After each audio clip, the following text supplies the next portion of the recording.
since I was a little girl, I've been obsessed with interior design and always thought it could be an alternative career. So I've put my money where my mouth is and enrolled on a college course to make sure I know all the basics, as I plan to offer my rookie services to families who would never hire or couldn't afford to pay a designer of their own. I feel like I'm running on nerves. I'm just so desperate to please. And having done up 5 houses of my own and sharing the journey with my followers, I know just how much juggling and decision-making there is to keep things on track. It's quite overwhelming. I'm going to be stepping away from my usual place of work, the comfort of a warm TV studio, to take on the role of interior designer. Hiya. Hi. How are you? I feel surprisingly comfortable. Are these for me? Oh my goodness, you've won me over already. Some are facing challenges they can't overcome alone. Sorry. Don't be sorry. Never be sorry. You're making me cry. To solve their design dilemmas, I'll develop and pitch my own creative ideas using a 3-dimensional interactive mood box. Then I'll celebrate with them when their builds are going well. I can't believe this was a garage 6 or 7 weeks ago. And be a guiding hand and a shoulder to cry on when they're not. Rosh is a very good peacemaker. Coming back to see if together we've achieved a dream result. Oh my gosh! This is a sort of challenge that I've never had before. But I'm excited. I'm ready, I think. 10 families, 10 budgets, but only one of me. Rochelle Humes, interior designer in the making. I don't know. I'm just starting out. I'm new around here.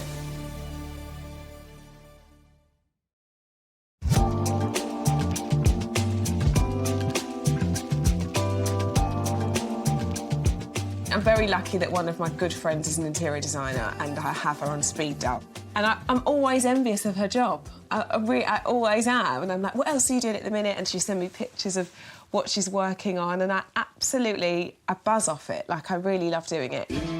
That friend, inspiration and soon-to-be mentor is interior designer Sally O'Connor. My college course may have taught me the fundamental principles of design, from colour to layout, concept to presentation, but to put it into practice with real clients, I'm going to need Sally's experience. So, obviously, it's starting to feel very real for me now, because this whole interior design life is very, very new to me. I love it. I've always had a passion for it. We've worked together for so long. We are friends. But now, my job is very different. Time is tight. I just need all the advice and all of the tips from you. It's a big task you've got in hand, so I think listen. Mm-hmm. Understand the budget, and don't be afraid to ask what the budget is and whether there's any wiggle room. Yes. And then on that first time you meet them, just so you've got time to really focus in, don't focus in on too much detail. Yeah. A much bigger picture, understanding the space and broadly what they like. Oh, gosh. Taking on a brand new profession is definitely scary. Thankfully, Marv, my long-suffering hubby, is my biggest supporter. At home, it's very different because it's our money, right, that we're playing with, and it's... So you like to double. Basically, I just take, if we're doing a project and the budget is X amount, it becomes Y. But that's just Rosh, you know what I mean? That's just what I'm used to. But I can't do that because I'm not playing with my money. Right? Yeah. So I'm obviously having to be super... Oh, so you're going to be strict with these people, yeah? Yes. So why can't you be strict at home? I know. Well, this could be a new me. It's going to be very tough. I'm looking forward to this new budgeted Rosh. So armed with my limited training, a personal sense of style and a ton of support, I'm offering my novice skills free of charge to a couple who've reached a design dead end. Helen and Matt live in Milton Keynes, Buckinghamshire, with son Zach, daughter Effie and Helen's mum Ruth. They'd already renovated the ground floor of their home and were planning to upgrade the master bedroom and family bathroom when their lives turned upside down. So in February 2019, I was diagnosed with breast cancer and told that I'd have to undergo 18 rounds of chemotherapy, followed by a mastectomy and then some radiotherapy. So I was cooped up in that bedroom Hated being in there. I have to sit in bed and eat, and all the tablets and medicine are next to me, and blankets because I'd get hot and then cold, and it was just not a nice place. It's horrible memories of it, really, but I do try to block them out. Don't know what to say now. And Helen was still unwell when the pandemic hit. I could hear life going on around me and I couldn't get involved in that, especially every morning when the children were getting up ready for school and I could hear Mum and Matt getting them ready. It was a bit like a prison, it did feel a bit like that. Now Helen's in recovery and they're keen to put the past behind them and look ahead to something new. And they're both putting their trust in me. I don't have that sort of eye to be creative or make it a really good space, and I need somebody else that has got that kind of vision to say, well, why don't you try this? Why don't you put that there? And really use the lovely space that we have got to its maximum potential. After everything you've been through, it deserves to be a good space. So the first step on my design journey is to understand what the issues are. Hello. Hiya. Hiya, good, thank you. Electrical engineer Matt is no stranger to building sites and has done a lot of work on the ground floor renovation himself. My course taught me that design is a team effort and clients who want to be as hands-on as Matt are a real asset. Well, guys, I don't know whether to just call the taxi back because I don't feel like I'm needed here. This is just gorgeous. No, let me show you upstairs. Okay. Come and have a look. Right. Right. Get it. I feel needed again. Yes, I feel like I've got a job again. Okay, brilliant. So tell me what you don't like about this room. It's just horrible. I spent a lot of time in here. I had chemotherapy and was, laid up in bed for weeks on end. And it's just, it would be nice to get rid of that memory. So a whole new start, a new chapter. Yeah. And, a nice feeling and a change. Yeah, absolutely. From the aesthetics point of view, what do you look at? What's your vibe? So I like the dark walls at the minute, like there's the back wall, teal, and then like maybe a pop of colour. Matt just gasped. Yeah. Now I've understood how much Helen absolutely hates it. Yeah. I'm open to all suggestions. Well, we're going to do that, Helen. We are. I can feel it. Also needing my input is the walk-in wardrobe behind the bedroom's partition wall. And the family bathroom has plenty of space, but is stuck in a time warp. Yeah, it's just old. It feels old. It doesn't feel... it just needs a refresh. Yeah. It's so nice and spacious, and I think you could have a nice freestanding bath or... That would be nice. No, not for you? Sounds expensive. OK. What's the dream? Tell me what the dream is, and let's not think about hazards and stumbling blocks in the way and what's going to be hard. I don't want to work towards a dream and then the dream not come true and it will be a big disappointment. And I'm not saying that we blow the budget and we go nuts, but should we not just go, OK, let's give it a go?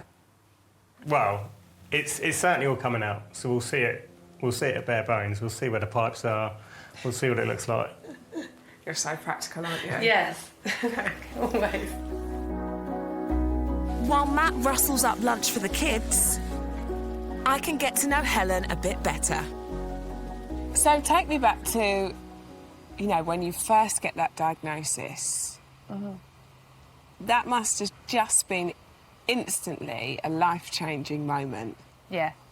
Sat with the doctor and she says it's cancer, it's stage 2, but it looks like it's already spread into your lymph glands, so it's going to be the full works. It doesn't seem real, oh my God. Obviously. I can only imagine how terrible you feel. But mentally... That's the hardest part. I desperately try to stay positive, but there are times when you just can't. And especially the children were so young. That's all I just kept thinking, they're going to grow up without mum, they're going to grow up without... Oh, gosh. And it just, it breaks your heart. So even now I'm constantly, talking about how they need to be strong on their own, and I'll always love them, whether I'm here or not. I'll always be in their hearts, and I feel like I'm constantly saying things like that just to prepare them in case the worst thing happens. It's changed your whole thought Yeah, process. Yeah, I mean, there's no way going through something like that it can't change you. No. That's not possible, is it? You know? No. When you go into the bedroom, what goes through your mind now? There's a particular duvet cover I can't look at now because I remember just feeling, you know, really low, and that triggers all that straight away. Yeah, and it's odd that, like, the worst room in our house is the room I had to confine myself to and spend so much time in. For you, this is an exciting time in your life now. Yeah, because it feels like when you've had low lows, you know, things are only looking up. Yeah. But I think you have a whole new outlook on life when you've been through something so traumatic. Yeah, definitely.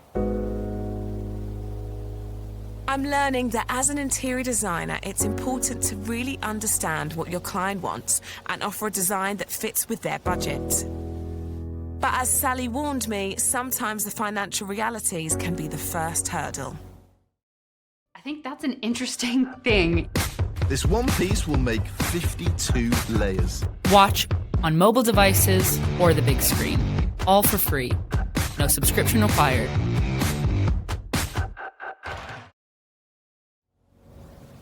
My total budget for everything is around £8,000.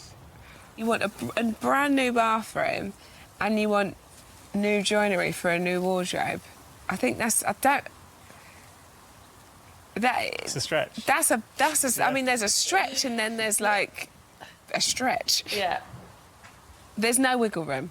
Well, obviously, I save each month as well, so in a couple of months' time, that could be closer to 9, but... And I feel like I've got you sussed. You want it, but you like the idea of knowing that you got it, you didn't quite pay what everyone else did, and you've done it yourself. You like that, be honest.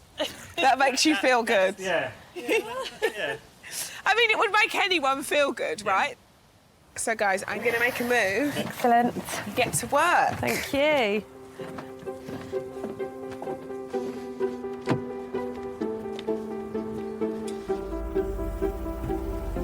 This one feels different, although it sounds like a small project. It's super emotional because it sort of symbolises a fresh start, and we sort of want to just completely put those bad memories of that bedroom, and rightly so, in a box somewhere and sort of not open that again.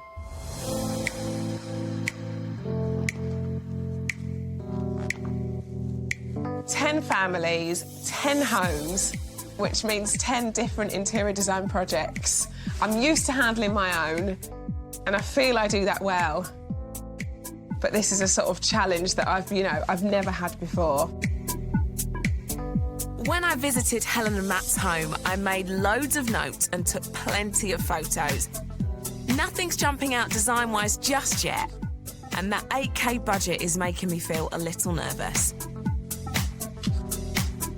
I think it's time to channel my inner Sally and interrogate the budget. How's it all been going? Well, Matt's already taken out the old bathroom. What? Literally, the day after you left, he started ripping it out. No. He said he's got a job to do, he's got to get on with it. Oh, my goodness me. Hello, how are you? Hello. Hello, my darling. OK, so you've been busy, Matt. Yeah, I thought I'd make a start, get ahead. Oh, my goodness. We're all systems go. Yeah. Yeah. I've ripped the wardrobes out too, so... Oh, my gosh, I'm getting nervous. OK, fine. The thing that I really want to talk to you about today is budget. They released flights for America. We can now go to America and see our family at Christmas. And the flights are normally £4,000, and I bought flights for £2,000. So I now have another £2,000. OK, so we're saying... Budget is more around the 10 mark.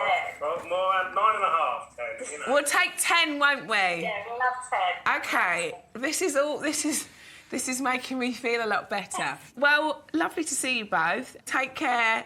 Yeah. Okay, thank you. Send my love to your mum. Oh, yes, we'll do. See you. Bye. Bye. It's not usual for clients to start work before the designer has pitched their ideas, but with Matt doing the work himself and now an extra £2,000 to spend, I have a much healthier budget to work with. It's given me a light bulb moment. With my job, I've been lucky enough to stay in hundreds of upmarket hotels. If Helen's bedroom and bathroom were revamped in a chic hotel boutique style, she would instantly feel pampered and rejuvenated.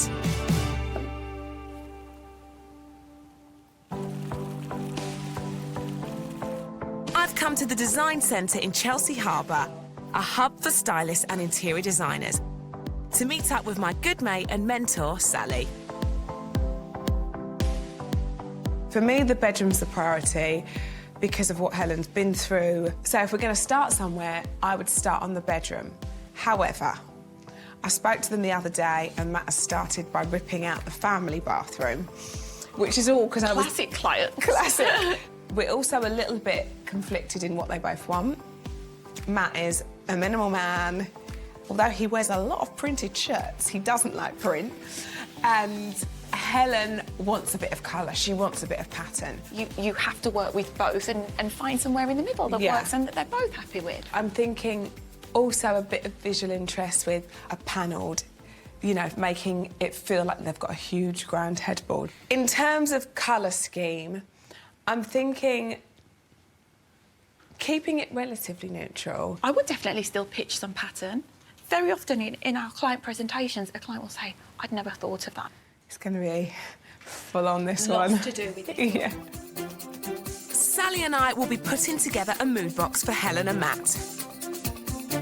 It's similar to a mood board, but with fabrics, tiles and materials showing different colour combinations. Clients are able to get a much better understanding of the finished look. And in my experience, it always pays off to encourage your clients to be bold with their design choices. It's a late one, but I think it's really starting to come together. I'm a novice at formal presentations, and today I'm pitching my ideas to Helen and Matt. This one, I'm feeling a little bit apprehensive about because this one I have to get right. Obviously, Helen has had a pretty horrific couple of years. Her bedroom, as it is currently, is only associated to really bad memories. So that is what we want to change. That's my priority. I've invited them to London's Artist Residence Hotel to show them a luxurious yet calming bedroom and bathroom. It's not a look I want them to imitate, but I'm hoping a combination of my designs and this luxe hotel space will give them some inspiration to take away. So my concept stands the best chance of bowling them over. How are you? Oh, we're good, thank you. What do you think? The room is neutral but zapped with vibrant green and patches of busy patterns in the accessories. I really like it. I like the feel of it. I like it's all very neutral apart from a splash of colour. That splash of colour isn't too much. This is a hotel room, which is lovely, but it does make you sort of visualise your own space. Well, it's a completely different vibe to your bedroom now, isn't it? But I think that's a good thing. We want a whole fresh, new feel in there, don't we? Absolutely. So I really like it. Well, why don't we have a little look at the bathroom, because I think there's some elements about that you'll quite like. Specifically, a freestanding bath, his and hers sinks, plus a chic monochrome colour scheme. The bath is a bit of a feature in here. And obviously the double vanity. I mean, that's sort of everybody's bathroom that would just bucket list, finish it off isn't really it? nicely. It's stylish, it's not loud, it's not dated, which I know is what your problem is now. I like the colour, I like the white and grey. But I like the idea of a standalone bath. I do like the idea of a double vanity. I think our space could fit it with the right layout. Yeah. It does make a bathroom look more luxurious. It does. Instantly, just From this, what I want you to take from this is a freestanding bath and a double vanity. It's something that could work really well for you in your bathroom space. Right, now for the fun stuff. Shall we go and have a little look at your plans? Okay. Let's do it.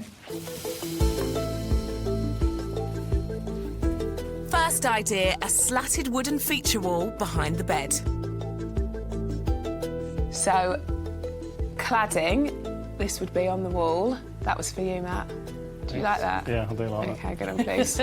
I'm keeping it super minimal. But for me, I think really making a feature wall would be nice. Yeah. When I worked with Sally on my own home, I loved it when she gave me choices. So option 1, a full colour version. I think that will look stunning when you walk in. And in years to come, if you don't like teal, that's not a lot. It's just to one wall to change. Yeah, Decide exactly to that, in. exactly that. Option 2, a pared back alternative with the teal replaced by grey. What do you think? I quite like that. Like that. Oh my goodness me. You like that? Yeah. Well, we've nailed it, girl. We've absolutely nailed it. the other one. Do you? Oh, God, guys. What's happening? So Matt likes grey, Helen loves teal. Just my luck. I wonder what they'll make of my super-sized headboard concept. I really love this. I think that's a really easy, cost-effective way of making, you know, it feel like you've got this big, grand bed and making a big feature of the headboard. And super cool. Yeah. Super cool. Yeah. I'll show you the family bathroom now. I'm proposing a complete change of layout to maximise the floor space. With a freestanding bath now on the opposite wall, there is plenty of room for a double vanity unit. All complemented with patterned monochromatic floor tiles. And as you can see, well, everything's moved about, right? Yeah. So you've got the toilet over here, a double sink here, and then a bath that's gorgeous and freestanding over there. I like the layout, so we'll have to see what works and what can work. But, yeah, I like the layout. I really believe when you're with kids, you need them as much floor space as possible. I think that really actually does work for you. For the floor, I'm going to challenge them a bit with a Moorish pattern. So, how do you feel about a pattern tile? I don't mind them too much. Because of the colours of that pattern tile, and it's not garish, it's not loud, we're keeping it monochrome. And to contrast nicely, I've chosen the his and hers vanity unit in a rich grey. But this is something, you know, that's super cost-effective, off-shelf, which would sit and obviously work tonally. I really like the pattern tiles. I like the colours, like you say, even though it is a really bold print, I don't think it will age because the colours are quite neutral. I'm relieved that my proposed overall designs have gone down well, but as every designer knows, it's the detail that really gives a space that wow factor. My slightly nervous formal presentation to Helen and Matt seems to have gone down pretty well, and they like the design concept I shared with them. Now it's time to discuss the all-important detail. You ready? Yep. By using the mood box, Matt and Helen can see colours close and explore the textures I've chosen. I'm pitching neutral backgrounds, teal for accent, and patterned fabric in the accessories. So, it might be, look, this is what we're proposing for the headboard, perhaps, and then you've got some cushions in this. Yeah. Oh, they are nice. They're very nice. What are your first impressions? I really like teal at the minute, and obviously it works really well with the grey. It looks really good. Yeah. I think you've dialed back the colour to exactly my point. So, yeah, you've nailed that. Now that's what this novice designer dreamt of hearing. Bingo. I'm so pleased. I've been so nervous about this one, I can't tell you. Matt has saved £10,000 to create a luxurious bedroom with a boutique-style headboard and walk-in wardrobe. We've agreed a neutral background with a pop of colour. Teal won the colour battle.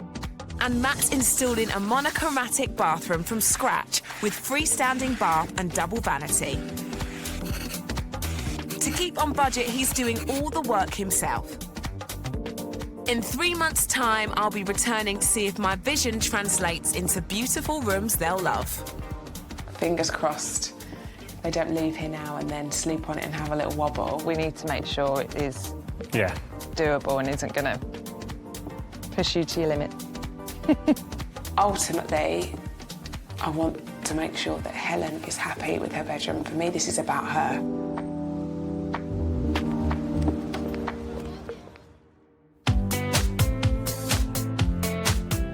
With the design pitched to the clients, I've now done all I can. I have to wait and see exactly how they implement my concept. And that's making me feel just a bit anxious. Good mate and mentor Sally O'Connor has popped round for an update. As a friend, if they do exactly what I proposed, which, you know, is what I think is amazing, and they don't like it, how do I try not to be offended? Because I'll be devastated. And you will. But do you believe in the designs that you've put together? Oh, 100%. Then don't have any fear of that. It's design, and design is there to make people feel good about themselves. And if there's an element of that that doesn't work, then we can work on it with them. I'm just such a perfectionist. At the minute, I'm so on nerves. Of course, and I get that, but that passion combined with your talent for interiors, which is natural within you. Oh, I hope enjoy so. it. Try and enjoy it. Don't we, son? Yeah? I remember that in this kitchen. Do you remember how obsessed I was with this paint colour? And over there, it's a completely It was a different Zoom colour. call. It And was over there, it was a completely different colour. I'm like, I think it's two different colours. I think they've done it wrong. Like, it's just... Mama! Yay! That's it. Over in Milton Keynes, electrical engineer Matt is making the most of any free time he has and is turning his hand to the other trades on his site. He's fully cleared the bedroom and stripped out the bathroom, taking it back to a shell. It's 5 weeks into the renovation and he's fully immersed in the project. This is above and beyond what I think they ever thought they would do in those 2 rooms. It's very different to what I think they had ever planned to do. I spent a lot of time putting up old floorboards, chasing pipe work. I'm not entirely that confident on it. I've never really done one before. So Helen and Ruth aren't too happy with the mess, but they realise what the goal is. It's stressing him out. Every day he says he's been working all day, but it seems like he's got nowhere because there's nothing to show for it at this point. So I think this is the horrible part. Having never done a bathroom before, has Matt bitten off more than he can chew? The toilet was there. The toilet waste is this big. So that has to hide behind this box in here. But the rejig is all worthwhile to deliver maximum impact from the room's most important feature. The freestanding bath is planning to go here. Here is one I made earlier. So that is gonna just go there. The cut-out bath template means the final positioning will be centimetre perfect. It's a super cool hack I can squirrel away for future jobs. And it looks like my suggestion of the panelling is proving to be such a hit. They want it here too. So we've got more of these samples that Rochelle showed us in the mood board. I like this colour, which I think would look nice against a white bath. So the panelling will be part of a super chic grey and white colour scheme. In Rochelle's plans for the bathroom, she suggested a wood panelling around the bottom and then painting above the top. And I think that would look really nice in here. And Matt likes it as well, which is a bonus. Grey isn't just an elegant shade in its own right, it reflects and highlights accent colours too. So this is the wood panelling that Rochelle suggested. I still think, bedroom-wise, it's the one I like the most. Yeah, I think with the white, a lighter coloured headboard, it will stand out a bit better when the contrast. And then if we do the walls a dark colour. We'll go with exactly what Rochelle suggested for that back headboard. To create a perfectly proportioned room, 60% of the space should be a dominant shade, in this case, the grey walls. 40% a secondary colour or texture, like the wood panelling, and the last 10% an accent, the featured teal. It amazes me how much she's done. And I can see that by the pile of rubble and rubbish that's at the side of the house.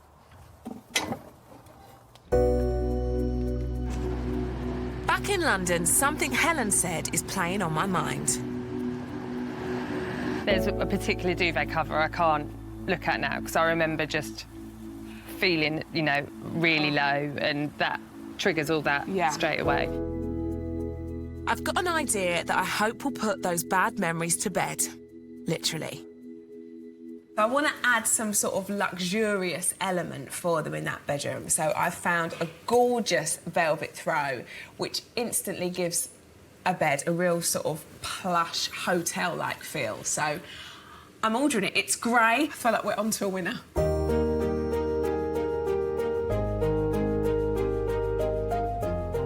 It's been 8 weeks since Matt started work on the bathroom and bedroom. And doing all that work alone is a tall order, especially when you're holding down a job too.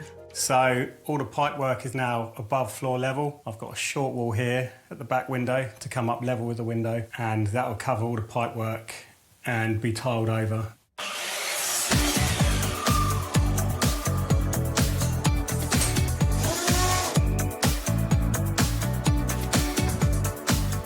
He's also managed to get rid of the old wardrobes, and the flooring can also come up. But key to my design for a boutique hotel look is the colour combo. We finally found the two that match, and it's just a case of getting hold of them and painting these walls. But one final question, though. Yes, there is a bath stuck in the living room. You should really only order things when you need them and when you're at that stage. Unfortunately, it's stuck in the living room for probably at least 3 weeks. In Milton Keynes, Matt has been working hard to transform the bedroom laden with unhappy memories into a glamorous space with calm and tranquil vibes. The panelling is an exact suggestion from Rochelle's design. I did want everything finished. I did want it all under budget. I did want to be able to stand there and say, yeah, I did it all. I thought I could. Yeah, it has been tougher than I expected. And on the last day of the build... Just had a delivery from Rochelle, so I'm going to open it. Ooh. Oh, it looks like a very nice throw for the bed. And bizarrely enough, I bought cushions which match it perfectly. Oh, that's really nice. Really eager to see what Rochelle has to say about it. We've taken on board everything she's suggested. I think we've got 2 really good rooms to show her. Yeah. So I'm just on my way to see Helen and Matt, and I am excited and nervous and scared, all in one little package. Really excited to share. I can't wait to see her reaction. It's been 12 weeks since I first met Helen and Matt. Hello. Hello. How are you? Very excited. Not as excited as me. Oh, my goodness me. Desperate to show you. Well, I'm desperate to see. Before, the family bathroom was dated, colourless and out of tune with the rest of the house, with an odd layout that took up way too much floor space. I feel like I should shut my eyes. Oh, my gosh. It's so good. Oh, my goodness me. I love it. Now it's a stylish, bright and contemporary 5-star bathroom.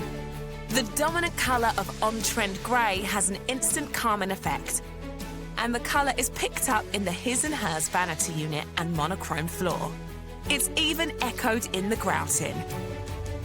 And all contrasted with white metro tiles and matching accessories.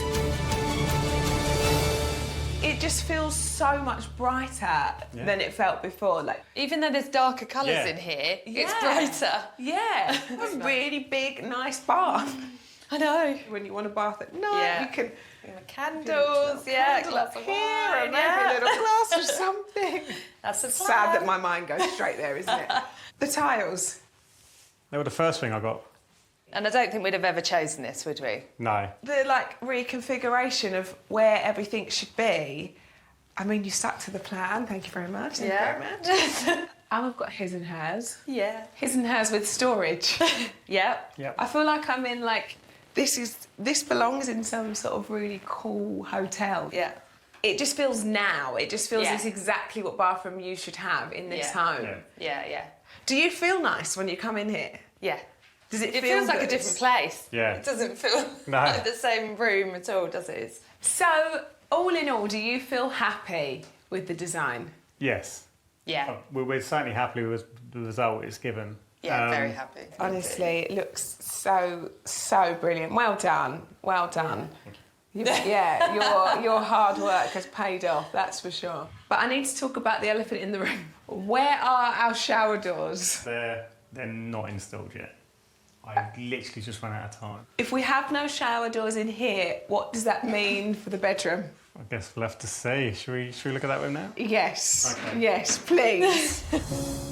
When I first visited Helen and Matt's bedroom, it was tired and unloved. The beige colour scheme was lifeless and the room lacked storage. But worst of all, it carried lots of unhappy memories from Helen's time when she was having cancer treatment. The goal for this room, when I was designing this for you, was giving you a brand new start. Sort of getting rid of all of those old memories, creating you a sanctuary, somewhere that you love and that you feel happy to be in. Yeah. Has that happened? Why don't you have a look and see what you think? Okay. Oh. Oh. Oh my gosh! I can't believe it! It's so good. It's now a sophisticated space you could charge £1,000 a night for. Fresh accents of teal sing against a modern, laid-back colour palette. There's a brand new bed with its dramatic headboard. Set off by the panelling and side tables, it oozes high-end luxury. And I'm pleased to see the furniture is all exactly as I pitched to Helen and Matt. It's exactly like my design! I know. Oh, my word. Thank you for trusting me and actually going for it. It looks so incredible. It just feels like a hotel. It does. It really looks like a hotel. Like you're going to feel like you've got a weekend away every night. It's just so It honestly does not feel like our bedroom. It feels like we're in a different place. It's really nice. It's just luxury and everything our old bedroom wasn't. It really does feel like a whole new start for you in here. Yeah. It really does. I just wished we'd had it then. Would have been better. You can work and look towards the future now in this space that feels brand new. And I can't help but notice my gift. Yes, thank you very much. The colour works so well. I can't believe we've gone for the teal wall. Like, you committed. Yeah. All the parts of your design work together. The panelling breaks up the green, so it's not too green. Just all works. How nice is the bed? It's beautiful. I can't believe this is our bedroom. Right, can I have a little look at the walk-in wardrobe? Of course, yeah. Because I'm excited to see this. Before, this space was a cramped and dated afterthought. Now it's revitalised from floor to ceiling and feels integrated into the main bedroom, thanks to a shared sumptuous carpet and matching colour scheme. Oh, wow. I can't believe how much space you've gained. I love the way that the teal has run through. It's just gorgeous. I've gained so much more and more practical because it's floor to ceiling. There's drawers, we've got all different options of how to store things. It works really well. Is there anything, Matt, that you do differently? Probably not. Probably not. I mean, Helen, this room comes with so many memories that you obviously want to forget, and that period of time that really wasn't very nice. Do you feel that this is a whole sort of fresh start? Yeah, absolutely feels like that. It's worlds away from that memory I've got of, you know, being stuck in bed for weeks on end, and it's you know, it just won't spring to mind when I walk in this room now. It's so different. Yeah. It's really lovely. It's visually... Completely different feeling. Yeah, and Yeah. visually worlds apart. Yeah, it is. A new start for you? Yeah, Yeah? absolutely.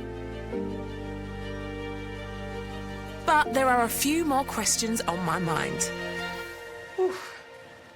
I want to talk about money. Now we're at the other side of it. Where did we end up? We ended up at 10,000 was the budget. And it all came in. It came in at 9,800 and something, yeah. And something. He probably knows the exact penny. Yeah. And £2.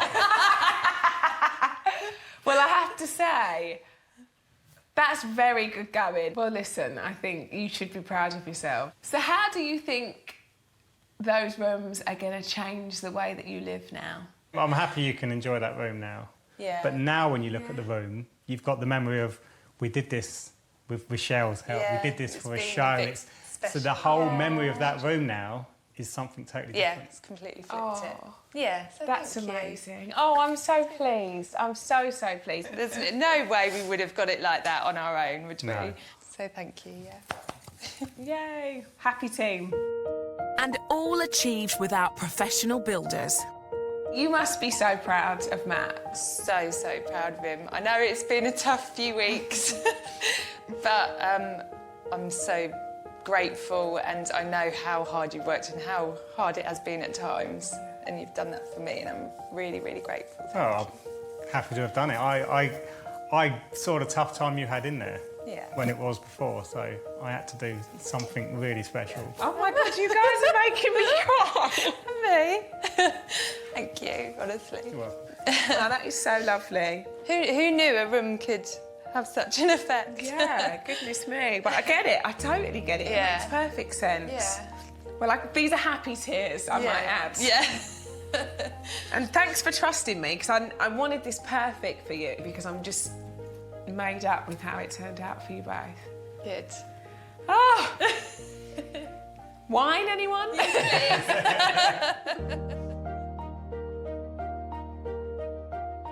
I am just so happy with how my design turned out and that they stuck to it. They literally just brought my vision to life.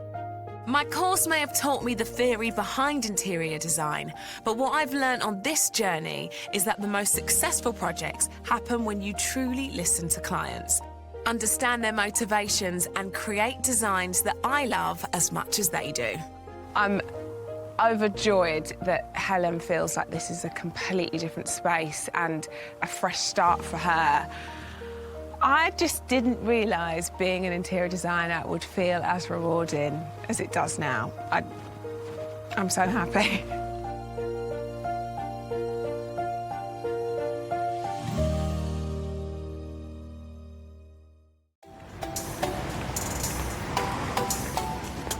Ever since I was a little girl, I've been obsessed with interior design and always thought it could be an alternative career. So I've put my money where my mouth is and enrolled on a college course to make sure I know all the basics, as I plan to offer my brickie services to families who would never hire or couldn't afford to pay a designer of their own. I feel like I'm running on nerves. I'm just so desperate to please. And having done up 5 houses of my own and sharing the journey with my followers, I know just how much juggling and decision-making there is to keep things on track. It's quite overwhelming. I'm going to be stepping away from my usual place of work, the comfort of a warm TV studio, to take on the role of interior designer. Hiya. Hi. How are you? I feel surprisingly comfortable. Are these for me? Oh my goodness, you've won me over already. Some are facing challenges they can't overcome alone. Sorry. Don't be sorry. Never be sorry. Making me cry. To solve their design dilemmas, I'll develop and pitch my own creative ideas using a 3-dimensional interactive mood box. Then I'll celebrate with them when their builds are going well. I can't believe this was a garage 6 or 7 weeks ago. and be a guiding hand and a shoulder to cry on when they're not. Rosh is a very good peacemaker. Coming back to see if together we've achieved a dream result. Oh my gosh! This is a sort of challenge that I've never had before, but I'm excited. I'm ready, I think. 10 families, 10 budgets, but only one of me. Rochelle Humes, interior designer in the making. I don't know. I'm just starting out. I'm new around here.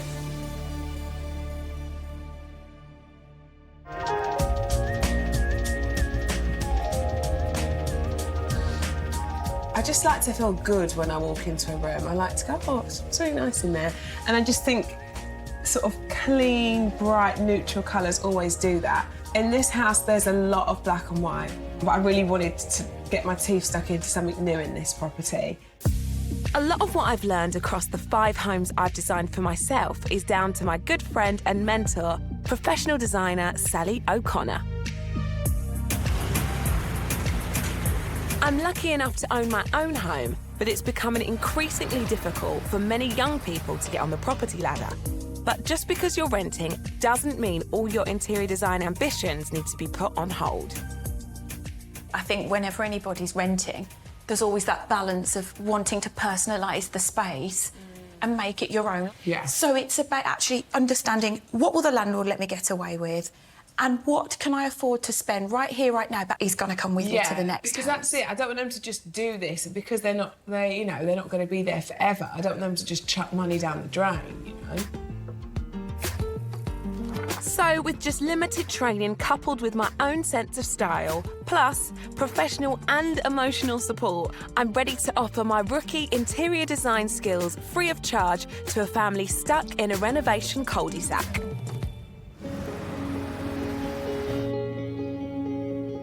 Anna works in sales and husband Gabe's in compliance management. They've been married for 6 years and have now moved close to family in Enfield, North London, for a very good reason. We're expecting a baby, aren't we? Yeah, we are. Our first child. We don't know the gender, we haven't bought anything, we have no idea what we're doing, first-time parents, but we're very excited. Yeah. And we've literally just moved into our new place. It's a blank canvas, there's nothing here. They're renting a super cool, contemporary 4-bed, 3-storey townhouse. When we first saw the house, structurally, we loved it. We love white walls, we love houses that have never been lived in. Yeah. That is right up our street.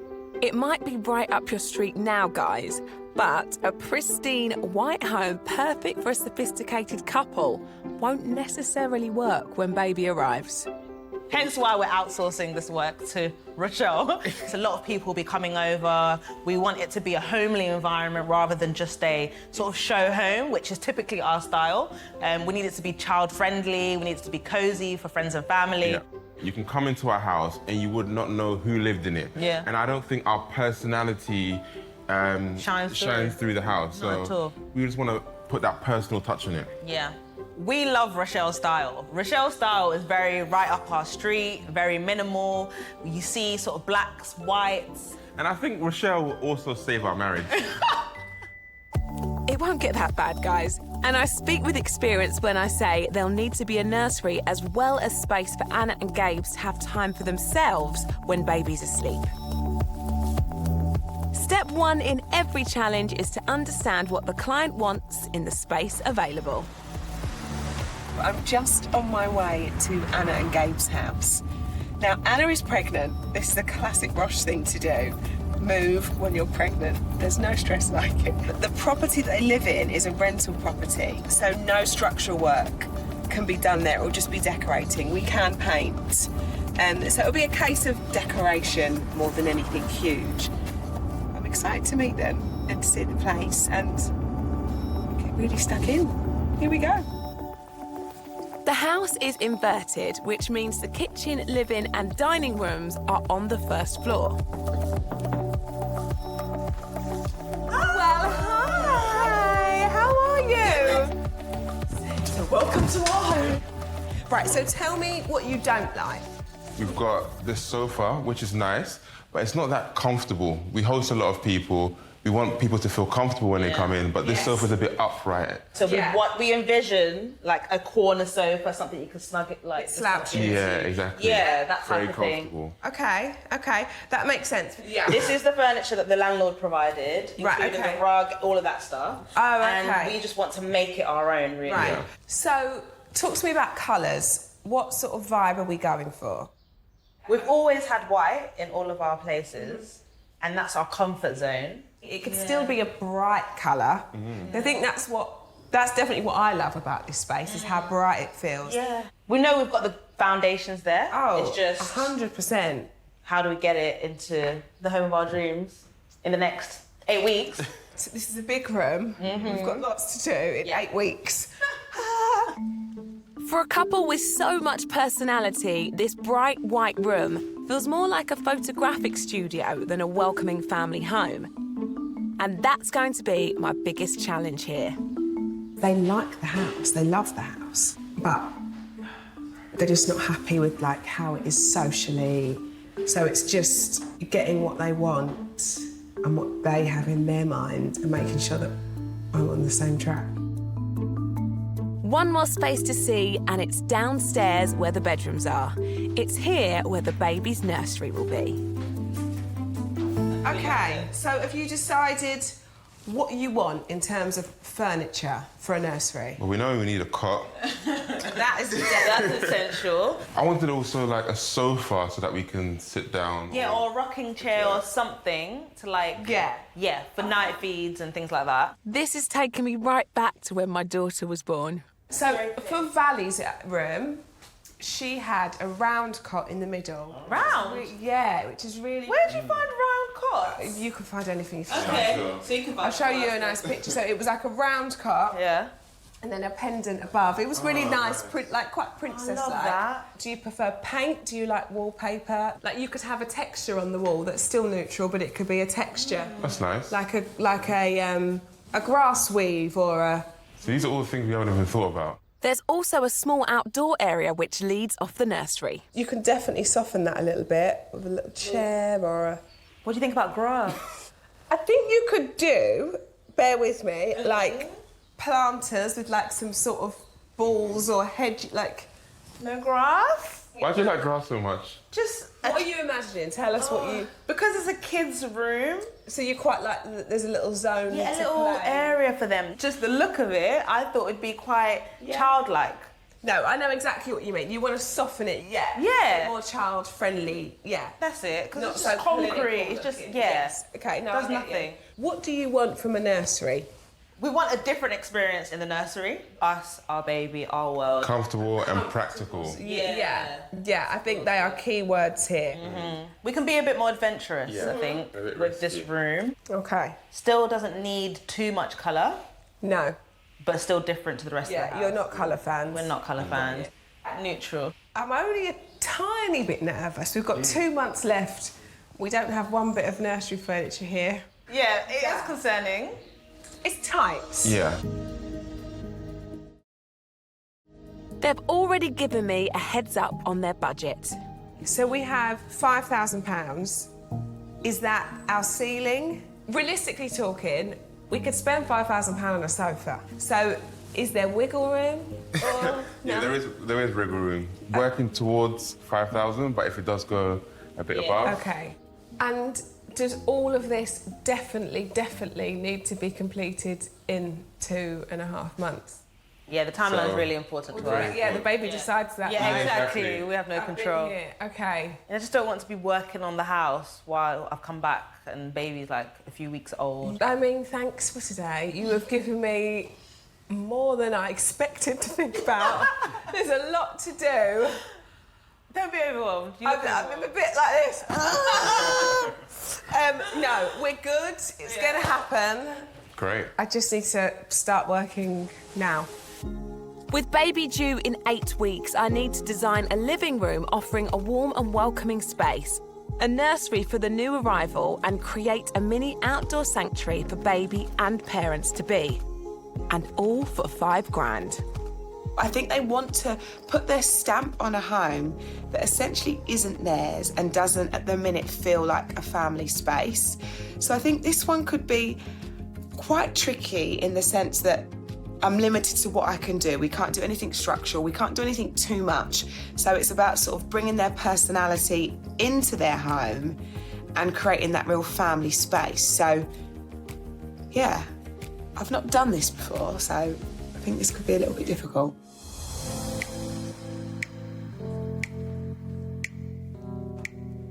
Right, so Anna and Gabe, they are renting the home that they are in. So a lot of the furniture, as we know, has been sort of left there by the landlord, and they sort of want the space to feel like them. We're limited to what we can actually do decoration-wise.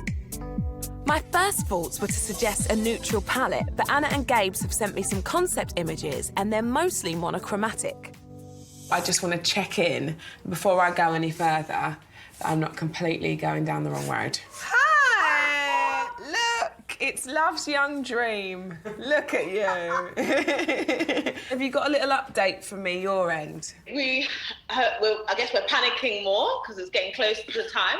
Bump is definitely bumping, and you know, we've got a month and a half to go until baby's here, and we still haven't bought anything. You've sent me some pictures over that are quite monochrome. We're making the most of the wardrobes, the windows. We're going a little more black and white. Where are our heads, just so I know? We're really struggling to know what it could look like if it was bright, airy, white. Yeah. I think if you go for that black and white theme, you instantly would make sense in that room because of what you've already got going on. So I just wanted to check, you know, even it out and check we're on the same page. Essentially, we're open. We're on the same page. Yes. And we're open to exploring new things as well. So I can't wait to see you both next week because I've got so much to show you. And I think what I really want to do is just get your personality in there. I don't know how we do that. But I do. So I'm going to show you all of that next week. Don't worry, this isn't just words. I've got stuff to show you, and I think you'll be really excited about it. There's lots of ways that we can be clever with A, money, and B, time. There's always options. Great, sounds good. Okay, see you, bye-bye, bye. I've done a monochrome nursery in my own home. I love them. So I'm not mad at it at all. I'm actually really embracing that. I just kind of want to double check that they are articulating what they want. I don't really think they've done much looking into it since we last spoke. So I actually just can't wait to see them and present everything to them because time's pressing and they actually do. I think they really do need my help because they're out of ideas. I realised that things might not be as black and white as they seem. Offering a design solution for an existing space without major structural work. I'm meeting the guys a week from now to show them round a young family's property with an all-important monochrome nursery. So before then, I want to bounce my concept for their spaces off good friend and mentor, Sally O'Connor. Anna and Gabe, I adore them. They are so brilliant and their personalities are just incredible and so bright and so bubbly. And that, for me, is what I want to bring into their home, which is going to be a bit more of a challenge, Sal, because they're renting their place.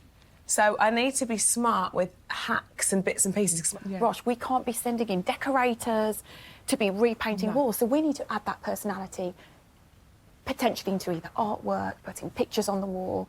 And because they are so neutral with their kind of inspo images and what they like, we've got to really bring in lots and lots of texture here. Yeah. Because otherwise, if you've got lots of neutral fabrics that are all completely flat, you will just have a very boring skin that actually doesn't reflect their personality. So the key here is texture, texture, texture. Yeah, like these sorts of fabrics, those bookcases, just an interesting take on neutral. Really, we want something with, you know, that's made in, I call it chumphy, that combination of comfy and chunky. It's a made-up word, it's not real, but we use it a lot in our studio. It's just chumpy, it feels cosy. Yeah.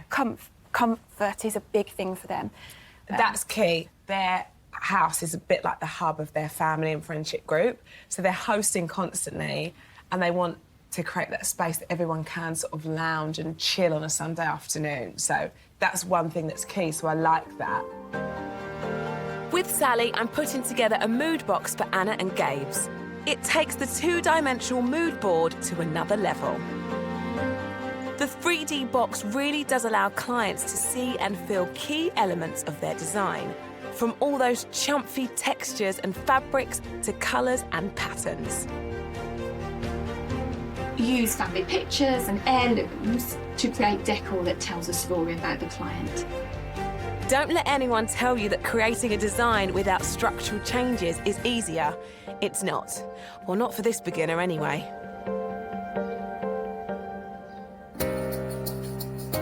As promised, I've invited Anna and Gabe's to meet me at a property. It's a neutral paradise with added character. What I want to show them is that, look, yes, you're renting your property, but there are so many different ways to add your personality into your home, be it with artwork or soft furnishings.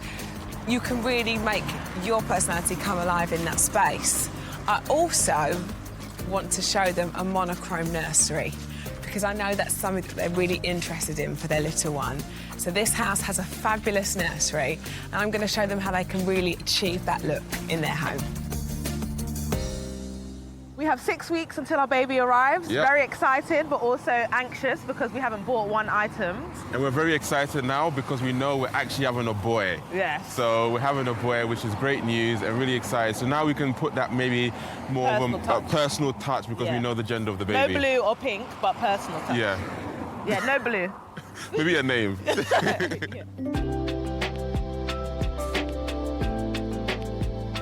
I think the best way to get them focused and commit to a black and white nursery design is to show them an inspiring one like this. Because kids come with so much stuff. It's hard to keep all uniform. But if your base is black and white, this room is really now going to grow with their little one. You don't have to sort of rip it out because in a few years they're going to be too grown up for it. And it looks super chic. For Anna and Gabe, I'm also proposing to have a pop of colour, but it's not so literal as pink or blue. So I think it's going to make it really come to life. Oh, wow. Oh, wow. Good, isn't it? This is amazing. Wow. Isn't it gorgeous? We could never do such a thing. Excuse me? No, we've got Rochelle now. Yeah, so we where's can. you? Yeah, Yeah, I exactly. know, it's true. I've got you. Congratulations, by the way. Baby boy on Yes. the way. We've got a boy. Oh, my goodness me. So excited. Can't believe it. So it's exciting when you know who's in there, Yeah. isn't it? Yep, we've named him. We've got all of that sorted, so it's just definitely made it more real. That's why I was looking at the name of the at the back to see what name we could put there. But yeah. I did a monochrome nursery and I absolutely love it. I think it works. It's really transitional. I think as they grow, it doesn't feel too young. Yeah. And, you know, you can make the most out of it for a long period of time. And what I love about this for you is I think it really embraces the elements that you can't change. Yeah. Because obviously you're renting the home, we're not going to do anything crazy, anything structurally. Wow, this is just so different to...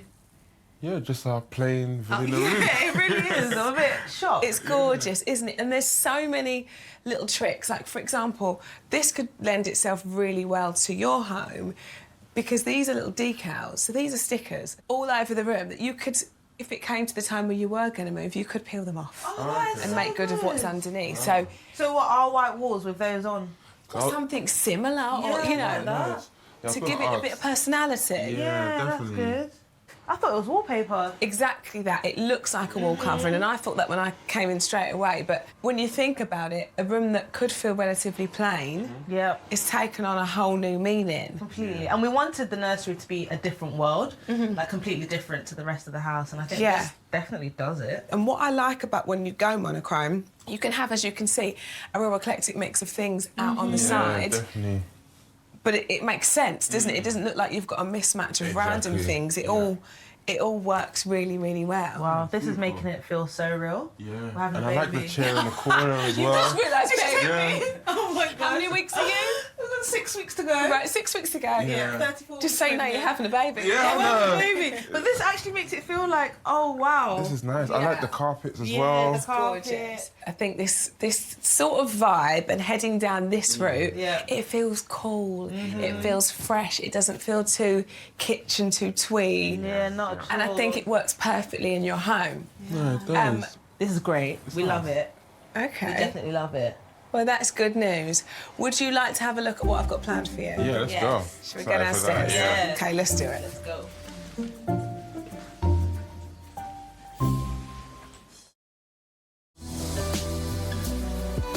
New parents-to-be, Anna and Gabes, are in need of interior inspiration to make their neutral living space feel more homely and to create a bang-on-trend monochrome nursery from scratch. But with just a few weeks to go until baby's arrival, my pitch is cutting it fine.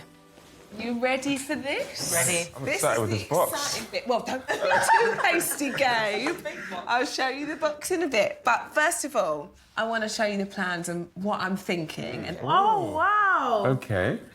Sorry. Okay, you just come to life. That's a really nice reaction. That is great. This is the floor plan that I'm thinking of. So here we're thinking a nice L-shaped sofa. Okay. We stretch our legs out. Exactly that. So something really slouchy, really cosy. Behind this wall, I'm thinking gorgeous big family pictures in some really lovely frames. Oh. Almost like a gallery wall. Behind the sofa? Behind the sofa. Ooh. Do you like that? Yeah, I do. I think it's important to ask. Anything on there that you think this isn't really what I'd planned? No, but do we need mirrors or anything like that as part of the room? Well, to me, your room is so open and so bright. You can have a mirror if you wanted to add a mirror, but I don't think you need mirrors. Okay. Okay, so are you ready to have a little look at the nursery floor? Yes. For the nursery, I'm going big on the monochrome look that both I and they love so much, contrasting the light neutrals with darker accents. Bespoke wooden panelling will give the room much needed texture, while the cot has been positioned as it should be to become the main feature of the room. Now, I know when I was at yours, we'd discussed potentially a round cot or making a feature of the middle of the room. And I've still done that. This here isn't a round cot, but I think it's still really nice to make a real feature of the middle of the space. I think by doing that, we had the cot in the middle, a rug underneath. Yeah. I adore that cot. So it's black and white? Yeah. Look, it's gorgeous, isn't Love it? that. And you've got the using artwork or prints to give you that personalisation. I did propose another option of a feature wall, which is a bit of panelling. It's easy to take on and off. It's not going to damage What is it, the wallpaper? situation. It's wood.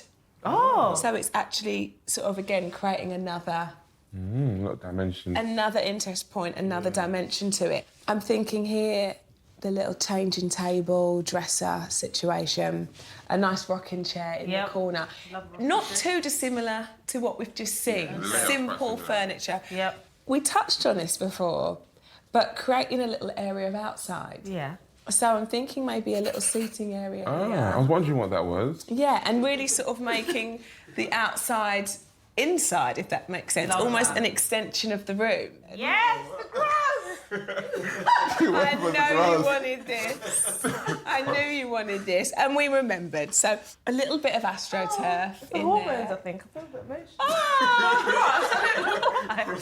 the grass makes you cry. Oh, I need I'm more fed up of cute. pregnancy. You are cute. You're so cute. Anna is completely overwhelmed. The artificial grass is a little bit of fun that gives this previously dead space a distinctive feature and further adds to the impression of being outdoors. I'm pleased you're happy. Yeah, we are happy. Such a big relief when Yeah. I see smiles. And happy tears. We got tears. I love that. I don't know what happened. So this is our mood box, and I know you've been itching. So, are you ready? Yes. Okay. This is so cool. I'm thrilled that my pitch has gone down so well, and I'm up in the game with my 3-dimensional mood box. This will help bring the whole concept to life. I know that a neutral colour palette doesn't have to be boring, and this is where I'll get to see if a design full of white is really what they want. So as you can see, for you it really is all about textures. This is so... Wow. This is great. I think it's just really sort of going with things that are interesting to touch, interesting to look at, but they're still creating that palette that I know that you love and don't want to sort of veer away from.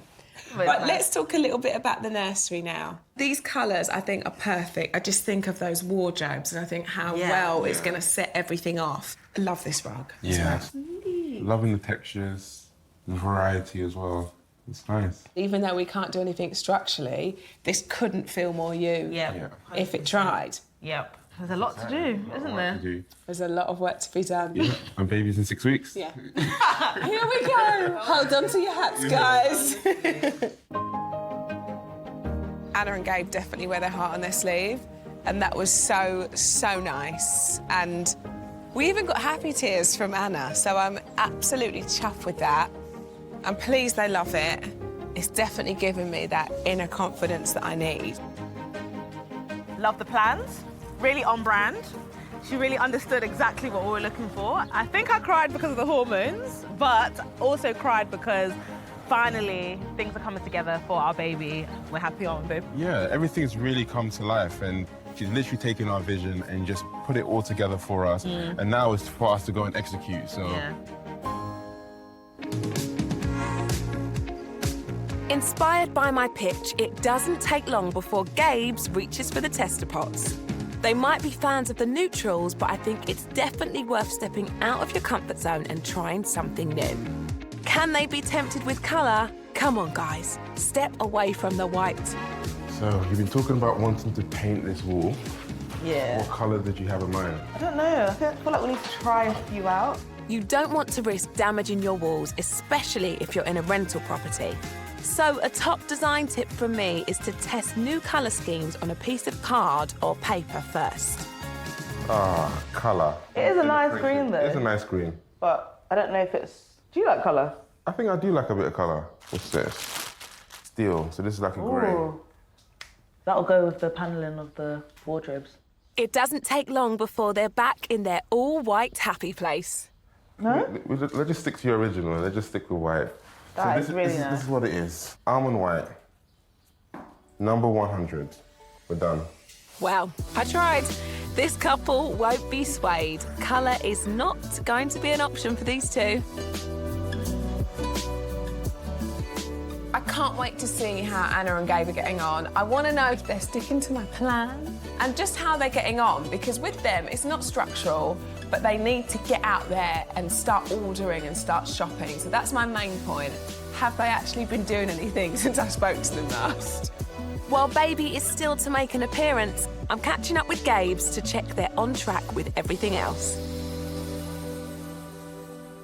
Well, hello, you.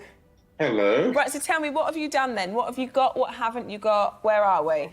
So starting with the living room, we've got a massive sofa, and this sofa is actually a U shape, so it goes all the way around the living room, so it makes it feel quite homely.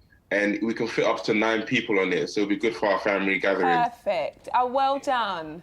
So nursery, we've got a cot, we've got the dresser. Good. We've got the wood panel. Well, listen, it sounds like you've been productive, so I'm really pleased. And it also sounds like you're sticking to the plan, which I'm also really happy about. Anna's very adamant about sticking to the plan. Last question. How have you looked into the AstroTurf stuff outside? Good question. Couldn't forget about that because of Anna's tears. So we're almost there in securing that as well. We can't let her down with her grass. OK, well, I'm pleased. Please send her my love, won't you? Yeah, definitely will do. I will see you soon, Daddy. Yeah. Well, that was good.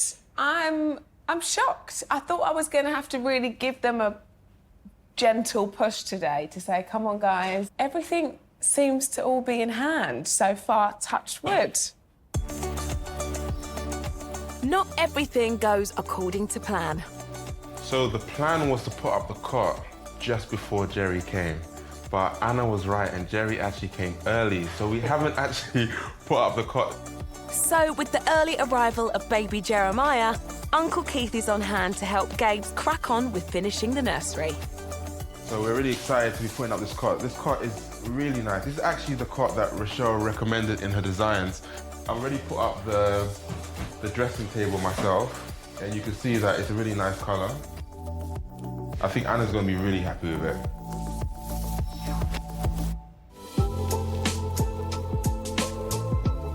As the project takes shape, I want to treat them to a little extra gift, which I know from experience will look fab in their new nursery. So for Anna and Gabe, I bought them a gift that I actually have in my own home. Because their nursery theme is very similar to what I've done for my little boy Blake, I bought them this really nice black ball pit. Obviously, it's still stylish. It's got black and white balls inside. So I know how much the little one's going to use it, and I know that it does look chic. So I think they'll like this one.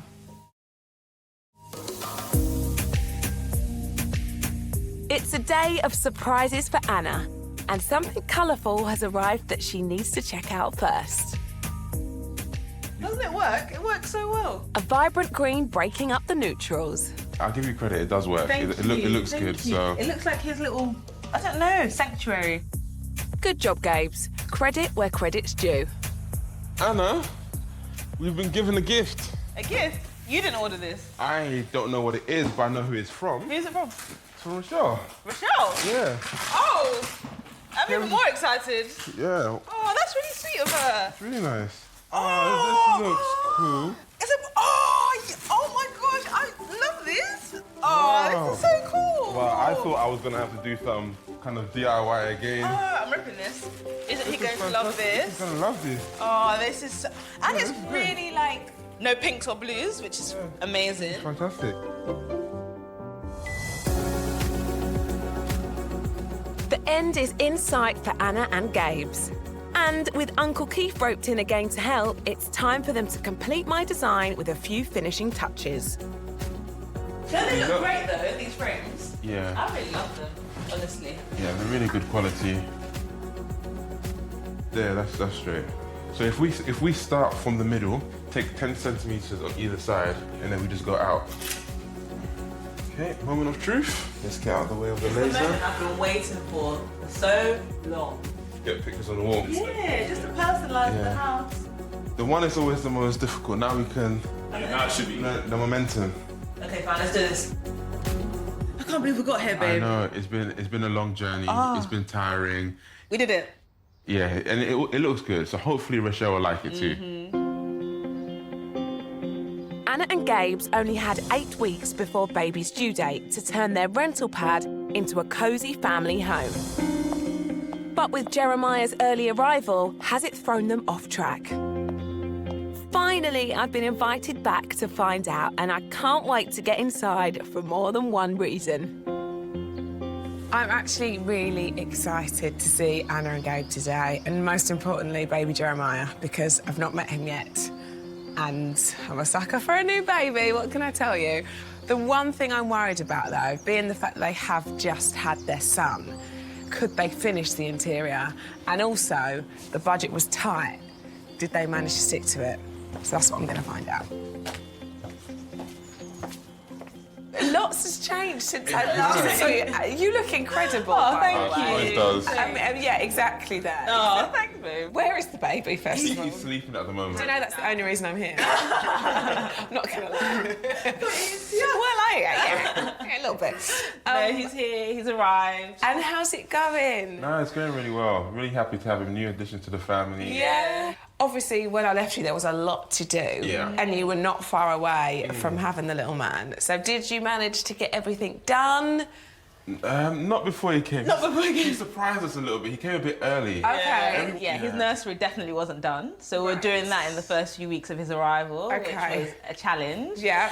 But we got there. But we want to show it all to you. Right. Well, let's not waste any more time. Yeah, Should we go and have a little look? Before, the living room offered a pale, sterile space with few personal touches and an uncomfortable blue sofa dominating the room.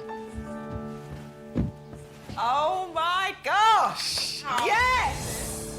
Now it's a vision in 50 shades of white. The sleek and stylish living space is bathed in natural light with a neutral colour palette, enhanced by a variety of textures. The U-shaped sofa gives them plenty of room for either chilling out or entertaining guests, while the framed family photos add the all-important personal touch. The pictures look gorgeous as well. What lovely frames. Yeah, because you know we wanted to personalise part of the living room. Yeah. And yeah, I think the pictures do that. Like, it's so you. It's so you. And I don't know how it all came together, but... It did, and do you know what really satisfies me the most? What? That you chop your cushion. Because I'm such a cushion chopper. The amount of textures we've used. Yep. Neutrals really don't have to be boring. You've got the texture here, you've got the rug, obviously the sofa's a texture in itself, the different cushions. Just adding those different elements, although it's neutral, when they say beige doesn't have to be boring. It's the same, it can just be really chic, super classic, and nice to look at. What I love is that you've gained a massive sofa that doesn't swamp the room, it doesn't overtake it. It feels really, really nice in the space. I'm actually obsessed with this place. Yeah. I don't think I'll ever leave my home anymore. No. Like, we're always hosting. Yeah, I am chuffed with this for you. I think it is A1. Thanks. If I don't mind say so myself. But you know the room that I really want to get to. Can we have a little look at the nursery? Let's take a look at the nursery. Come on then. Previously, the room was nothing more than a dumping ground for the couple. But baby Jeremiah required something a little more stylish for his entrance into the world. Oh, wow. Oh, my gosh. This drab space has been transformed into the ultimate monochrome nursery fit for a little prince. The wall features framed family photos and floor-to-ceiling wood panelling, giving the room a contemporary textured look made from natural materials. And there's no escaping whose nursery this is with a personalised name display. Just as it should be, Jeremiah's cot is the focal point in the room. The charcoal grey wooden furniture contrasting neatly with the freshly painted neutral colour schemes. This looks incredible, but I'm a bit distracted. Oh, there he is. Goodness me. Oh, Jeremiah. Can I have a go? Yeah, go on. That's a welcome gift. Excuse me, missy. Congratulations. Thanks so much. Oh, what a guy.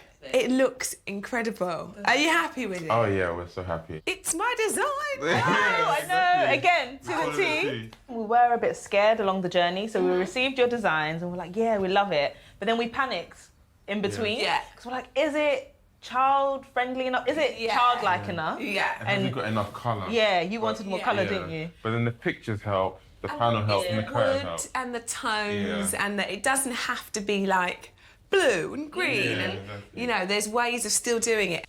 I love it that you popped his name up there. Yeah. Just so he knows. And the wood panelling, it just makes the textures and warms the whole room up because it was quite cool feeling before, and I think that's the best bit, to be honest. Yeah. Panel, because it gave us a lot of structure for the room, and then we followed the colours. And you wanted that focal point. Yeah, didn't that's you? it. You wanted focal like point. the wall of like, okay. Yes, exactly. You know what? The cot in the middle thing that you suggested, I think that's really unique for, you know, when we're hosting friends and they want to come and see Jeremiah, and he's like slap bang in the middle of the room. He's a focal point. Yeah, it's all about him. As you should be, little man. Yeah. And I know that we spoke about a round cot, but I actually think in this room it feels a bit more masculine, that he's got the rectangle cot and it sort of lends itself well.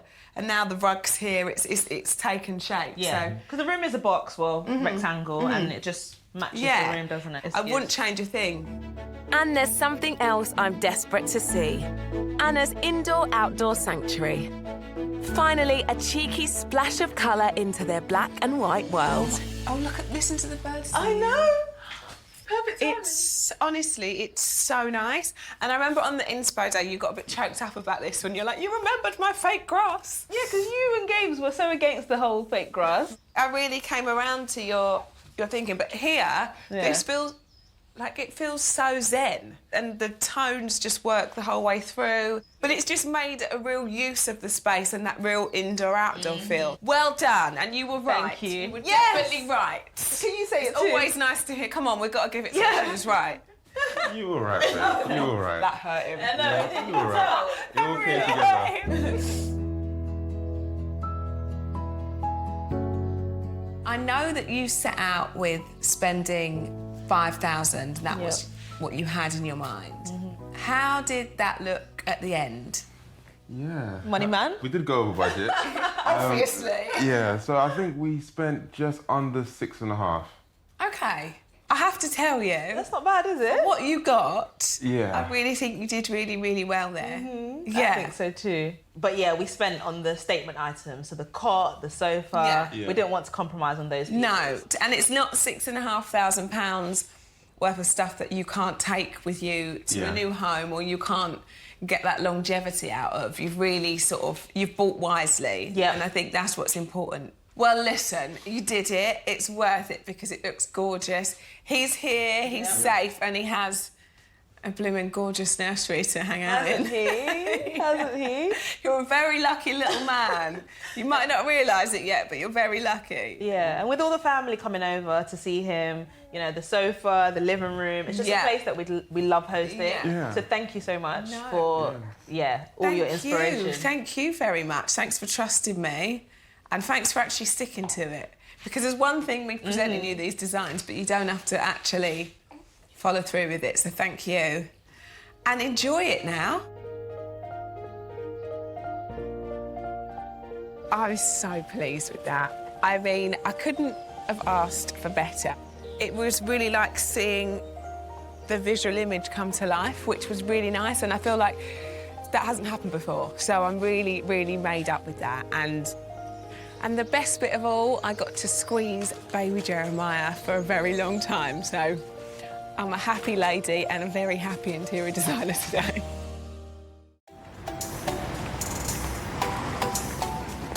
Ever since I was a little girl, I've been obsessed with interior design and always thought it could be an alternative career. So I've put my money where my mouth is and enrolled on a college course to make sure I know all the basics, as I plan to offer my rookie services to families who would never hire or couldn't afford to pay a designer of their own. I feel like I'm running on nerves. I'm just so desperate to please. And having done up 5 houses of my own and sharing the journey with my followers, I know just how much juggling and decision-making there is to keep things on track. It's quite overwhelming. I'm going to be stepping away from my usual place of work, the comfort of a warm TV studio, to take on the role of interior designer. Hiya! Hi. How are you? I feel surprisingly comfortable. Are these for me? Oh my goodness, you've won me over already. Some are facing challenges they can't overcome alone. Sorry. Don't be sorry. Never be sorry. You're making me cry. To solve their design dilemmas, I'll develop and pitch my own creative ideas using a 3-dimensional interactive mood box. Then I'll celebrate with them when their builds are going well. I can't believe this was a garage 6 or 7 weeks ago. And be a guiding hand and a shoulder to cry on when they're not. Rosh is a very good peacemaker. Coming back to see if together we've achieved a dream result. Oh my gosh! This is a sort of challenge that I've never had before. But I'm excited. I'm ready, I think. 10 families, 10 budgets, but only one of me. Rochelle Humes, interior designer in the making. I don't know. I'm just starting out. I'm new around here.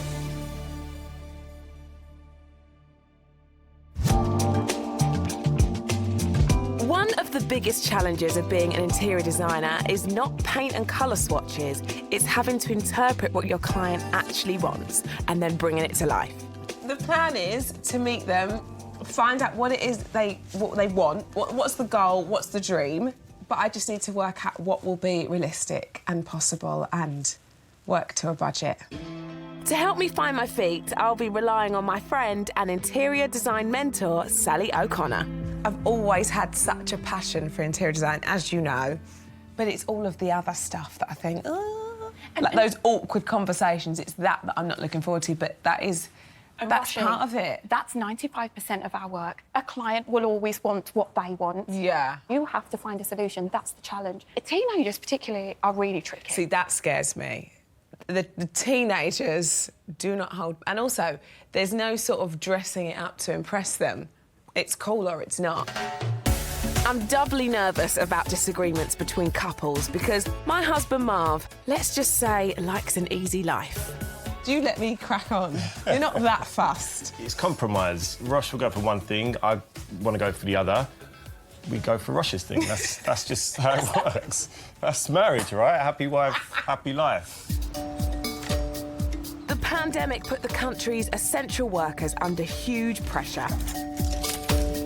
So I'm glad I can help fireman Paul and wife Cheryl, who works in a hospital theatre, finally finish their year-long home transformation. So I'm off to meet Cheryl and Paul. Now, they have had a really hard working couple of years, so I hear. They work for the emergency services, so as you can imagine, during the pandemic, it's been, you know, quite full on for them. And not only at work, over the last 6 years, Cheryl and Paul have extended their chalet bungalow home in Ipswich. Downstairs is finished, but now the renovation has stalled. 15-year-old Mackay and 13-year-old Madison have outgrown their dated bedrooms and want a change. And Cheryl and Paul's bedroom is just a shell. Meanwhile, their driveway looks like a building site.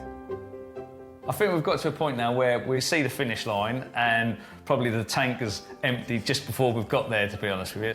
I don't know what I actually want and I just get confused, so we need some help and direction. One thing Cheryl is not confused about is which colour she likes. I'm not a very colourful person. My car's grey, my house is grey, pretty much everything else is grey. With 3 rooms and a driveway to transform, their small budget of £8,000 is going to have to be spread thinly. Working in a medical theatre during a pandemic has meant Cheryl's time has also been spread thinly. Balancing both her work and home life has been enormously difficult. Just watching the sheer devastation on people when some people were dying alone, it was really stressful. While Cheryl was working, the children were being homeschooled. I didn't really think mum guilt was a real thing, but it 100% is. I didn't like leaving them. I think they had to grow up really, really quickly, overnight, basically. Yeah, I'm very proud of mum and dad, obviously, because of not just helping us out, but helping other people out as well. Yeah, they're both, what do you call them, heroes, I guess.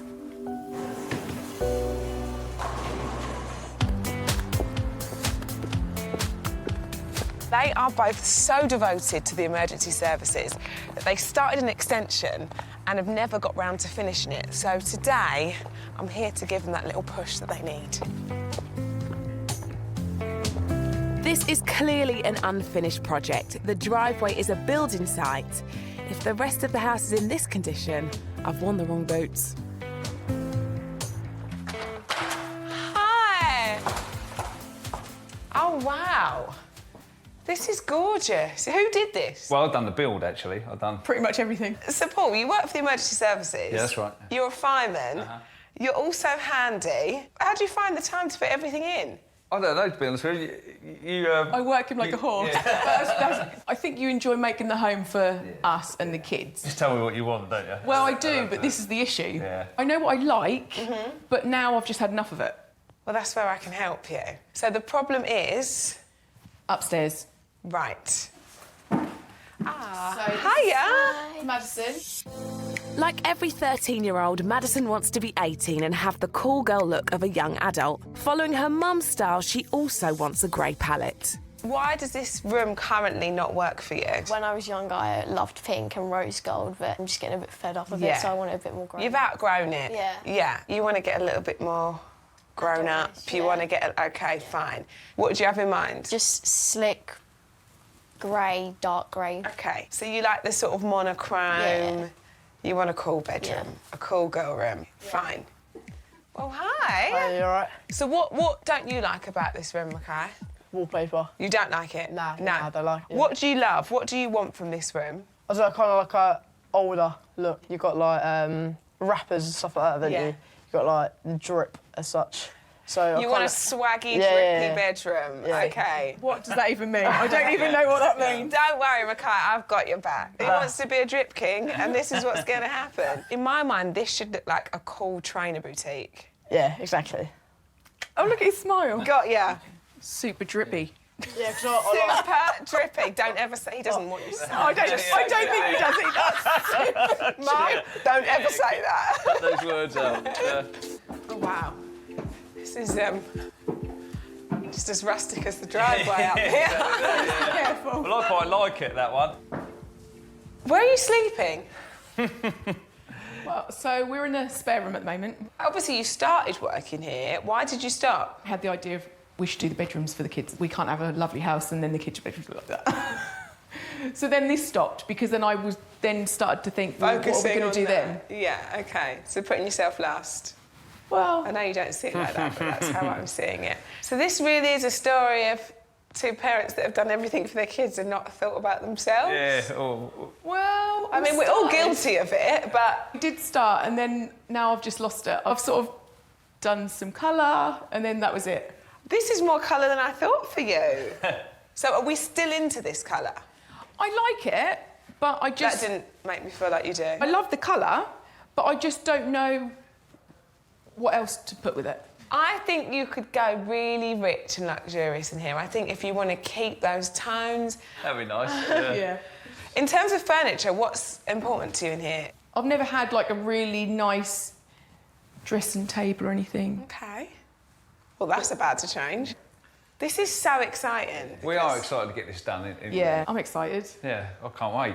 Right, I'll meet you downstairs. Right, I'll see you in a minute. I can see there is one big challenge, introducing colour into Cheryl's life. I mean, she's very obsessed with grey.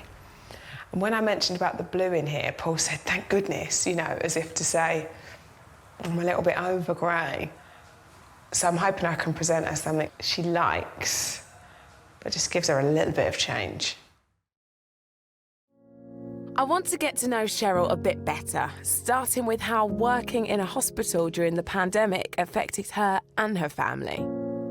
Lockdown has been a really weird time So for weird. everybody. So and, you weird. know, some have obviously suffered more than others. Working throughout the whole pandemic, the kids basically raised themselves because we were both at work. As a mum, you feel that you wasn't around like you want to be. Yeah. I just felt that they needed acknowledgement that they've grown up loads. Yeah. Because they've had to grow up loads. Yeah. They're good kids.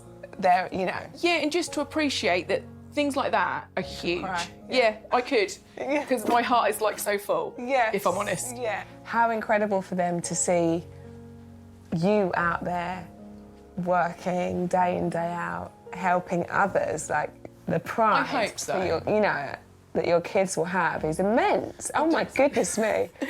Real hero. So after the year that you've had, surely you can see now that you deserve that bedroom. I think Paul probably deserves it more than me after building after building the whole house. I will concede and say that I'm looking forward to a new bedroom. I'm going to say you blooming well deserve it, you crazy woman. Thank you. Like so many, they have gone through a really tough 18 months. Being on the front line during COVID, I think it's really, really time that we looked after them and made them feel special. So I can't wait to tackle it, and I think it's going to be a good one. I'm using someone else's money, their time, you know, and their home. So that's a real pressure, but I'm ready for that.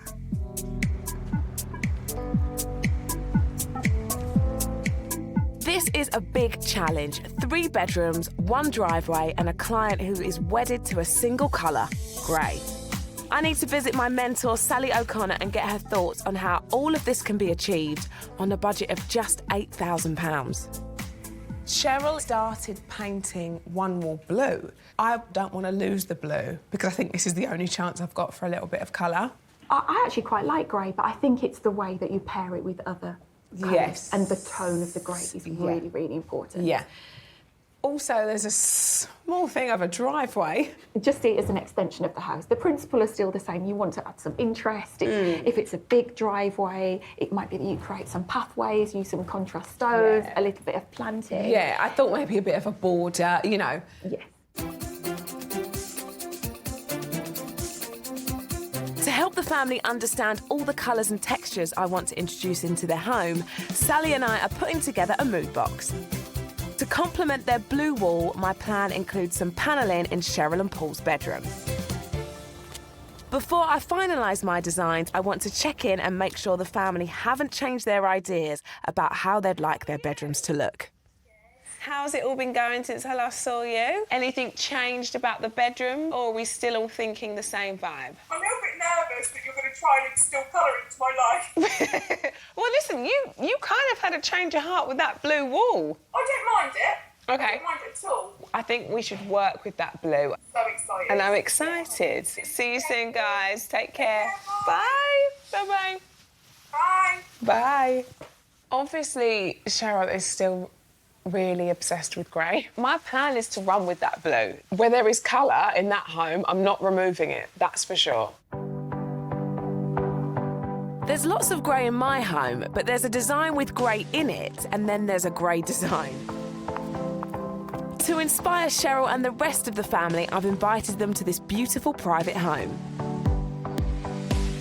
Hopefully they'll see how pops of colour can really lift a monochrome scheme. I'm bringing Cheryl and Paul to this gorgeous home. I'm trying to inspire them to, yes, stick with grey, but let them know that they can bring this to their home. I think that we can make these real sort of incredible master suite moments of their bedrooms. Hiya! How are you? Come in. Thank you. There is so much I want to show you, but all the exciting stuff is upstairs. So should we crack on? Yes, please. Come on then. Youngest first. This room will hopefully show Madison what I think we could do with her room. I'm thinking we can take a bit of inspo for you, young lady. Oh, nice. I know how you feel about monochrome. So essentially there is a little bit of colour thrown in. So what I thought about for you were actually 2 hanging lights. I think hanging lights would really be great space saving for you, and you still get that bit of symmetry. I love them, yeah. What do you think? I really like the black monochrome and the wood as well. Feels like a more mature version of what you've got now, and it's definitely vibey. OK, right, let's have a little look at the next one, shall we? OK. So, this one, we're going to take a bit of inspo for you, Makai. It feels really masculine and cool, I think. Yeah. It feels quite smart. What do you think? Oh, I like the cupboard, and also the door with the white and black handle. OK, good. So our plan is to have a sort of mix of both for you. Yeah. So your wardrobes would maybe be like this, but in the white and black. Yeah. Nice. Exactly. Would you like that? Yeah. OK. Phew. Shall we have a look at Mum and Dad's inspo? Oh, this is different, isn't it? Oh, nice. Wow. Yeah. This is very nice, I isn't it? love that. I know how much you love grey. Yeah. And I'm not trying to talk you away from that. No. But the pops of colour and the texture on the wall just lifts the grey a little bit. What do you think? It's really nice. I love the wood.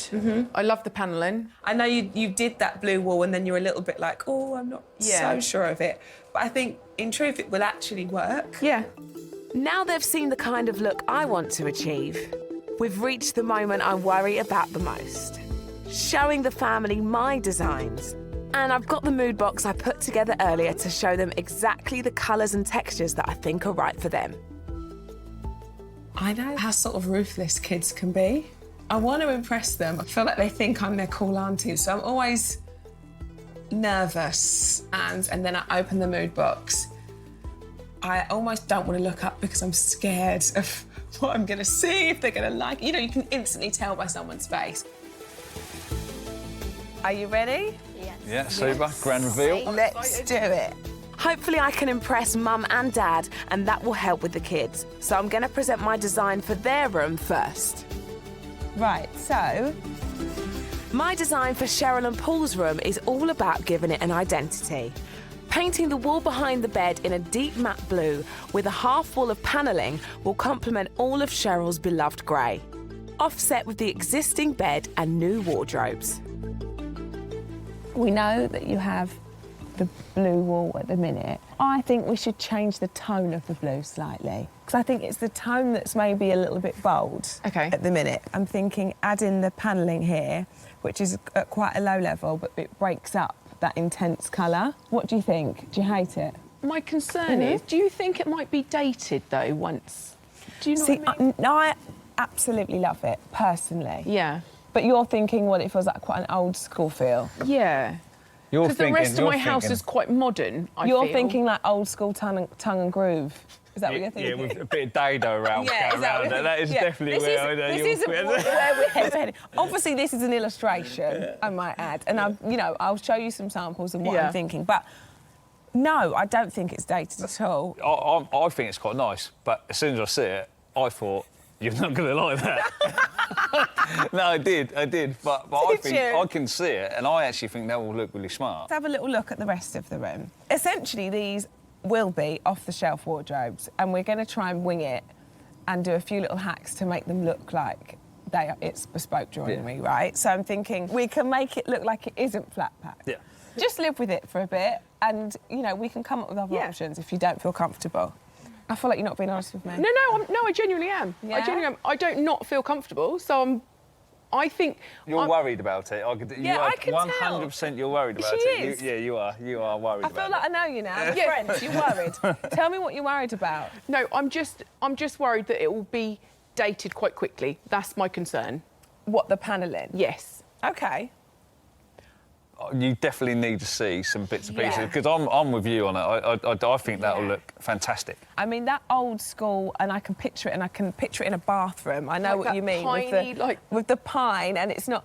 We're not going... Do you think I'd do that to you? No, I don't. I like you. We're friends. Well, that didn't go well. I really believe the wall in a matte, strong, deep blue with a half wall of panelling will set up all of the grey tones beautifully. The panelling adds texture and visual interest. I was more worried about the kids, but I can tell Cheryl's not convinced. I could be in trouble here. How about you, Madison? This is what I was thinking, going down this route. I love that. I love that. Oh, you do? I love that. So, I really like the hanging pendants. Because we live in a chalet bungalow, the getting to the wires up top is going to be... Nightmare. It's going to be a nightmare. We're really talking about the ceilings coming down. I'll see how easy it is. Yeah, I'll see and then how if not, we can come practical up that is. with another option. Yeah. Your panelling, your profile will butt out just a little bit, so you could lean up some cool frames, and they could be black like you like upstairs, or whatever it is picking up on that. It feels grown up. I know that you don't want anything too pink, anything overly girly. Yeah, I really like it. You do? Yeah, I do. Oh, I'm happy you do. For Mackay, I want to lose the room's childish wallpaper and add some storage around the bed. Some distinctive black panelling to complement his very own custom-made neon sign. What do you think? Definitely not Mackay on the lead thing. I've got a nice idea for you for a neon. Yeah. We'll talk about this because I've got something cool for you for that. So up next, I've never done a driveway before. So I thought maybe creating a little pathway with a border, a few different textures, the stones, planting here. I love that, and I wanted a path, didn't I? Yeah. I was worried about the wrong part of the family. The kids seem happy. Let's hope I can talk Mum and Dad round with the textures and colours in my mood box. OK, so should we get a little bit more of a sense of how it could look and have a little look at some samples? Nice. Here we go. So this is what we're thinking for the wall panelling. Does that scare you more now you've seen that? No, not at all. Less? Yeah, completely. Look, I know how much you love grey, but these sort of textured wall coverings, it gives it that luxe feel instantly. And you see what I mean about that tone of blue just being that bit richer? Yeah, definitely. It's really nice, I like it. How are you feeling after you've seen everything? More settled. I'm not as nervous. I think you've got some work to do. I've definitely got some work to do, yeah. We all can But say yeah. that again, that's for sure. I'm worried about the panelling being old-fashioned or dated quite quickly, because I know things come round in fads and fashions. I do like the panelling, so when I see it, there was no issues from me, but I immediately did think that Cheryl wasn't going to like it. Cheryl's ultra-modern. I think it's probably the worst reaction I've had. It isn't really the reaction that I was expecting. I feel like they're being nice. And I feel like they're going to get in the car and be like, I don't like it, do you? A reaction like that is really not what I was hoping for. If I'm going to pull this around, I need backup. Time to call Sally.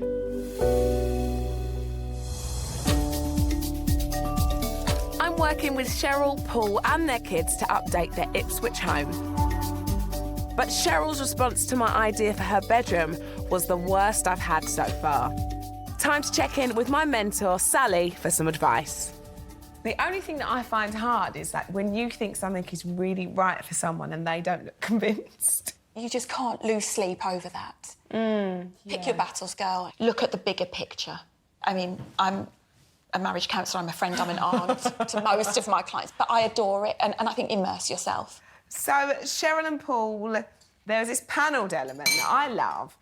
She's not sold on it. What I'm worried about is when I turn up, they might not have done anything that I said. Rosh, I think it's just one of those things you've got to let it breathe out.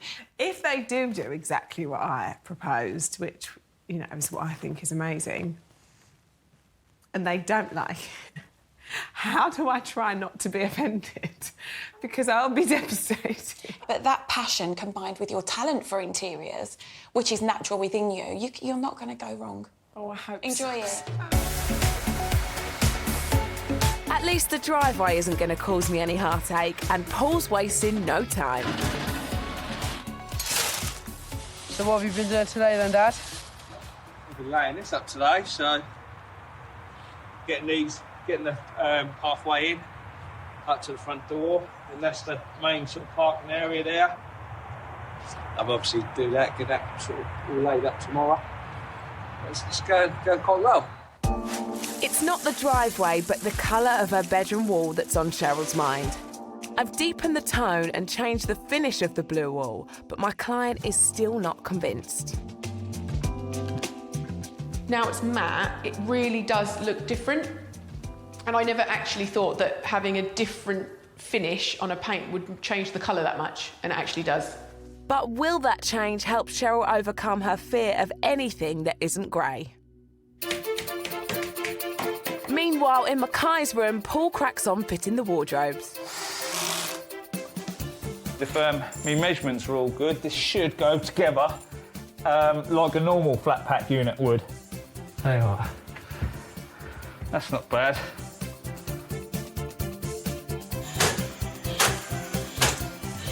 Not long till Rochelle's arrival. We're on track. Obviously, we're painting this in all black now, as per Rochelle's detail. It's coming up well. I feel it looks nice. With the wardrobe in Mackay's room in place, I want to get something a bit special for both of the kids' rooms as a treat for them and to really set off my designs. So for Cheryl and Paul's home, I thought I'm going to buy for the kids. Keep the kids sweet is what I like to say. With his room almost done, I've chosen a really cool neon sign for trainer Mad Mackay. Now for his sister. I'm struggling with Madison's a little bit. There's a couple of things that I think she could like, but I need a little bit of inspiration, so I'm going to call Sally. Hiya! Hello, how are you? I'm good. Now, I just wanted to pick your brains because I am going through buying everybody gifts. Mackay, I showed you the neon that I got. Love it. Think it's perfect for him. I'm just a little bit lost on what to do with Madison, what to get her. So, Rosh, and like Mackay, where something's fixed to the wall, I think with Madison, because her tastes are changing, I'm wondering whether we do something that's quite easily changeable, maybe some beautiful scatter cushions. Maybe that's quite a nice idea, actually. Give us some nice cushions to go We could always take like a really nice textured grey, for example, really cute little pattern, just to introduce a little something a little bit sassy into the scheme. Oh, I love that one. You're like my cushion fairy. Oh, I can always count on you. You're a legend. Thank you, Sal. See you later. Love you. Bye-bye. Bye. Bye. Back in Ipswich, and Paul continues to do the heavy lifting, leaving Cheryl to deal with the finer details. There's a bit of an issue with the paint colours, but I'll let Cheryl worry about those, and that way I can't, if I don't have too much of an opinion on what it looks like, I can't get it wrong. The final finish will be fantastic. I mean, I'm really looking forward to it. It should be quite luxurious and exactly what Cheryl wants, or what we want. God, keep saying what we want. Mackay didn't want his name in lights, but I think he'll like this. Had this turn up today. It's a gift from Rochelle. Should we open up and find out? Yeah, all right. Oh yeah, that is kind of sick actually. Smart. Oh, look at that. Bright. Bright, It's isn't it? so bright. That's nice. Do you want to go home and get up? If you want. Yeah.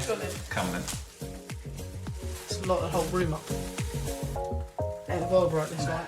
Madison is the tween who wants to be 18. I hope the cushions I've chosen for her go down just as well as Mackay's sign. Madison? Yeah? Do you want to come in here? You had a parcel arrive today. They're like my curtains, isn't they? They are. They are. They're Rochelle so sent them. nice. They're so nice. I love them. They look so nice. They'll look lovely, won't they, when the bride's They'll gone? look lovely. Especially made. Handmade. Yeah, good Chopman pillows there. It almost looks like makes my room look like designer, if that makes sense. Like it's kind of like a personalised design. The kids are happy about their gifts, but Mum and Dad's room was the big challenge for me. I've deviated from grey and tried a pop of blue on the feature wall behind their bed. But Cheryl's not happy, and Paul is spending his life repainting a single wall. I've got a bit of a question mark over Cheryl and Paul. Are they going to stick to what I've suggested? Are they going to go with it? I'd be surprised if they do. Or are they going to do the opposite and rip up the designs and go it alone? Who knows? Rochelle liked the blue wall when she originally turned up. We did change that blue. We went to a slightly different blue. I think as you build the room, things start to fall into place a little bit more. And they felt the wardrobe blue didn't go with the wall blue. So, yeah, like I say, we've gone back to grey. Less is more. We've got the painter and decorator in, third time now. Looks like Paul is paying the price for Cheryl running back to her safe space. Mrs. Gray strikes again. Hopefully that'll be the last one. Hey, Cole, I like the blue wall. Didn't offend me. I thought it was nice, but can't go wrong with grey. What I'm learning is that whenever there are problems, as a designer, it's 24/7, obsessing about your plans and your clients. While Cheryl is working, I thought I'd check in with Paul. Tell me, what are the updates? Painted the bedrooms, panelled Madison's room. Nice. How's it looking? Yeah, that's... It looks lovely. Oh, amazing. How is Cheryl feeling about the panelling in the bedroom? I don't think it's going to happen. So she honestly, she's been sweating on that so much. I knew she would be. Listen, she just didn't love the panelling, and that's what I said to her. You don't have to. It's your bedroom. Driveway's finished. What? Yeah, driveway's. No way. I was just about to ask about my drive. Yeah, that's looking really, really good, actually. And what about lights in the ceiling? It wasn't going to work without taking Madison's ceiling down. We couldn't get access to it. We found some lights there. It was similar to the design as possible. They just come out of the wall and hang, and you just like. Perfect. So you still achieved that nice hanging pendant look. Yeah. Okay, take care. All right, see you later. Bye. A lot of that went how I expected. I did think the panel was a no-go from Cheryl, and I just didn't think she wanted to tell me, which is fine. I think we're good, actually, and do you know what? Credit to Paul, he's really sort of ploughed on and got stuck in with it. He's got a very calm demeanour, but really he's probably thinking, I've got to do all this by myself. While Cheryl's been on shift, Paul has been working day and night to get everything finished. All right, well, so all we've got here is the plants just for the front of the house. Just going to stick one either side of the doorway just to sort of make it look all nice and pretty on entry. That's all it is. Just got a little bit of soil, peat-free, to put in the planters. This is it. This is literally the finish, the end. The end is near. So yeah, that's why I'm so smiley.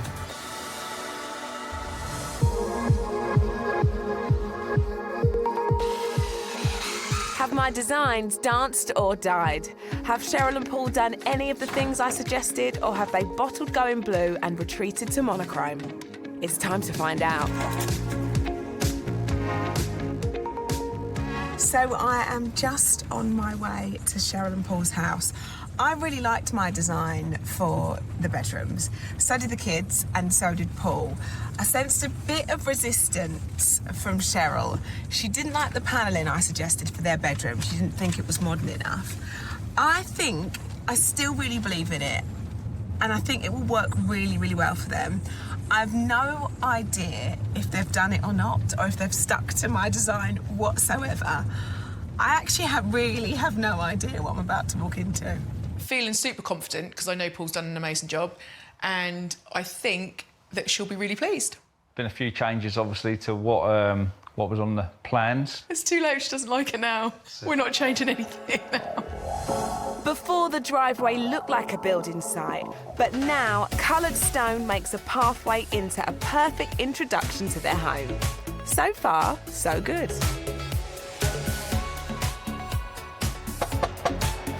Can we just have a little discussion about this driveway? I love that you kept to the design. That's come out really well. Really Looks pleased. brilliant. And happy with how it's gone. Yeah. Aren't we? So we had 3 rooms to do, the kids' 2 rooms, your room, which I sort of pushed you to do because, well, you didn't really have one. No, not really. You were putting the kids first, which I love, but your room definitely needed some attention. Panelling, dare I say? I threw an idea of panelling in there. There might be some. OK, OK. There might not be. Shall we just go and have a look? Have a look. Come on. At the top of the stairs, I can already see some transformation. The dangerous temporary banister is gone and been replaced by a clear balustrade and handrail to match the door. Not part of my plan, but hopefully a sign that my designs have inspired them. It's really lovely. So, should we start with your bedroom? OK. I'm nervous, you know.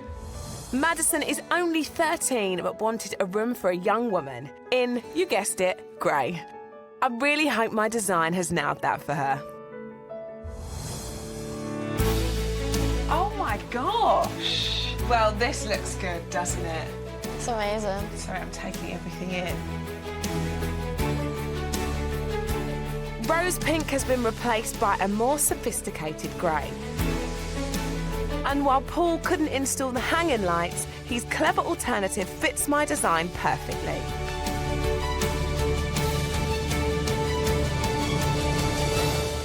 The bed, the panelling. I have to say, you've really stuck to the scheme here. Yeah. I'm really impressed. Wow. I know. You listened to me. So the hanging pendants didn't work. I remember when I caught up with you on the Zoom, you said it was becoming a bit of a problem. But what a good alternative. Yeah. I think the words were, "Can I move into your bedroom?"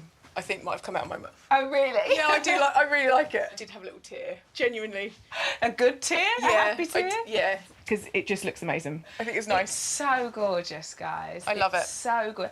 I mean, how clever is your dad? Well, I'm so happy for you. It looks absolutely stunning in here. Thank you. Can we have a look at the rest? Please do. A few years ago, Mackay thought his wallpaper was cool, but at 15 he was desperate for a new, older look, and he really needed more storage. Oh, wow. This looks so cool. It is just perfect. It's exactly what I had in mind for you. For Mackay, I've designed a room influenced by American trainer boutiques, except in grey. It's the family theme. And the neon light does give the room a focus between the new storage I planned for this growing teen. Do you love it? Yes, very much so. I mean, you should do. It is so chic. It's so grown up. I feel like I'm in America. Yeah. One thing you do have is storage. Yeah, there's plenty of storage. What do you think your favourite bit is? This, 100%, because, like, it just stands out. But then also the... You like the shelving and this the mirror. Cool. So you can look at most things. Is that my favourite part is the mirror? Yeah, exactly. It's just really transformed it, and I think all of those things have sort of elevated it, you know, from being a sort of child's bedroom to a young adult. There you go. We like young adult. I definitely can feel like it's something I can grow into and like live with for a very long while.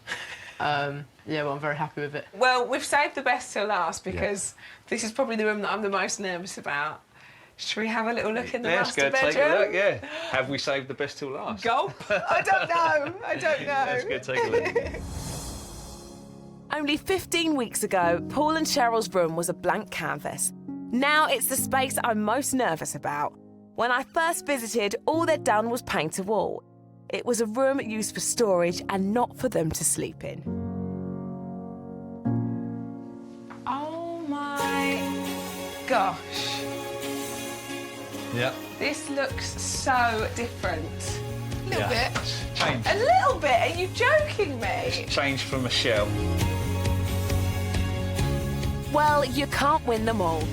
The kids' rooms have followed my design almost to the letter, but Cheryl just wasn't going to be persuaded by the blue wall or the panelling. Accessories do show a hint of blue, so a victory of sorts. The deep kitchen units make fantastic wardrobes, and she now has the relaxing dressing area she always wanted. The blue. Gone. It's gone. Right, gone. talk to me It's about gone. the blue. Well, we tried 3 times, did we not? 3 different blues applied, which you thought on the 3rd time we was lucky, didn't you? Yeah, 3rd time lucky. Yeah. So this blue then made that blue look green. So we got rid of it. And then these wardrobes, they look so incredible. Yeah. Were they a challenge? It's the same as Mackay's room though. They are kitchen units. Right. With bedroom doors on it. However, works really well because the kitchen units are that much deeper. I was going to say, you gain more space, Yeah, right? yeah, Because you they're do. almost like larder cupboards, Yeah, like that's- big that's- sort of, you know, pantry style cupboards. So it's worked really well. Yeah. And also, this is a good little hack. Yeah, exactly that. That's it. This is your new thing. I Yeah. feel it. It's working for you. Yeah, it's gone well. I absolutely love it in here, and I love that navy running throughout. We're not just grey. No, we're not. I love it. I feel like we're. I love it now, though. You're a changed woman. I noticed we didn't go for the panelling, but it's fine. I won't take it personally. So we obviously ummed and ahed, didn't we? Yeah. With the panel. I think even on Inspo Day. Oh, it wasn't for you. Yeah, I knew Cheryl wasn't gonna. I knew that too. Yeah, that's it. I thought. Cheryl didn't want to tell me. I'm like, Yeah. Cheryl, you don't like the panelling. It's Yeah. okay. But you did try to like it, didn't you? I did try and like it, and I do like it, but not in my room. It's so gorgeous. Well done. Yeah, it's come out well. Pleased. It really, really has. I'm so happy with it. Panelling or no panelling, I still love it. I think it looks great. And I think for you guys, you've spent so long over the past couple of years helping everybody else, being key workers, working throughout the pandemic. So I'm pleased that I pushed you to do this because now you've got the room that ultimately you really deserve. Yeah. We're really pleased that you gave us the sort of incentive to do this room with your help. We're so pleased that we got it done. We got it over the finish line. Honestly, You got it done. Yeah. But honestly, it looks. Oh, you should really be proud. Especially as Paul's hard work and skill has helped them keep to their budget of £8,000. I am so thrilled about how today has gone. When I arrived, I was a little bit doubtful. I didn't know what to expect. They've made minor adjustments, but it's their home, and they're very much allowed to do that. But, you know, I'm still new to this, and it's so sort of reassuring when people actually do want to stick to your plans. today has definitely been a good one. My biggest challenge on this project has been learning to face rejection. But I've created 3 new rooms and, for the first time, a driveway. As Paul says, you can't put a price on a happy face.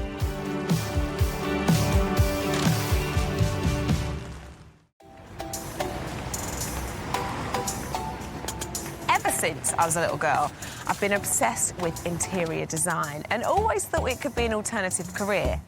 So I've put my money where my mouth is and enrolled on a college course to make sure I know all the basics, as I've planned to offer my rookie services to families who would never hire or couldn't afford to pay a designer of their own. I feel like I'm running on nerves. I'm just so desperate to please. And having done up 5 houses of my own and sharing the journey with my followers, I know just how much juggling and decision-making there is to keep things on track. It's quite overwhelming.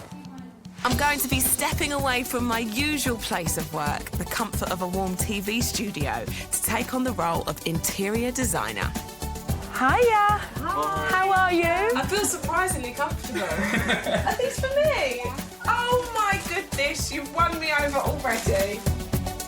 Some are facing challenges they can't overcome alone. Sorry. Don't be sorry. Never be sorry. You're making me cry.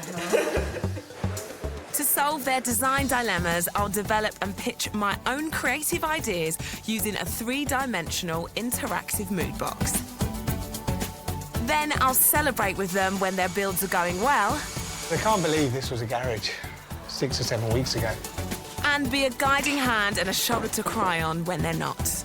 Rosh is a very good peacemaker. Coming back to see if together we've achieved a dream result. Oh my gosh! This is a sort of challenge that I've never had before. But I'm excited. I'm ready, I think. 10 families, 10 budgets, but only one of me. Rochelle Humes, interior designer in the making. I don't know. I'm just starting out. I'm new around here.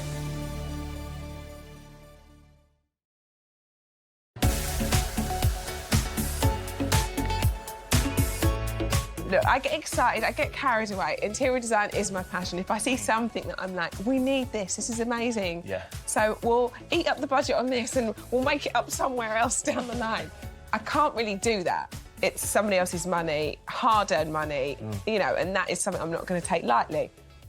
However, it's going to be a challenge. I think you just have to think about sacrifice and compromise. Okay. Because, as you know, like you just said, you might buy a sofa and put some pictures on the wall, but you might just have to claw back. Excuse me, that's not what I do when I interior design. It's not that easy. You know what I mean. I bought a sofa and I put a few pictures on the wall. You know is that what you think? You know what I'm saying? You just have to be, claw back on some of the areas that, yeah, are going to make a difference. Yeah. I'm not sure Marv totally shares my passion for interiors, but good friend and professional designer Sally O'Connor definitely does.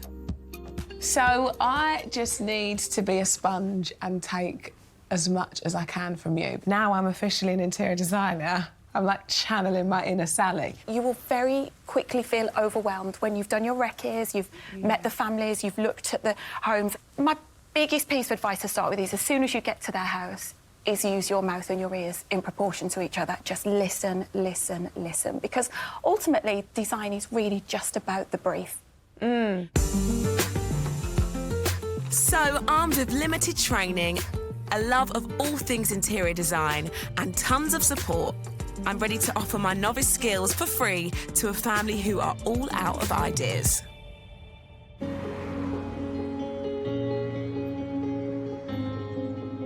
Jenny works as a manager supporting the police. And her 17-year-old daughter Molly is an apprentice working at a local stables.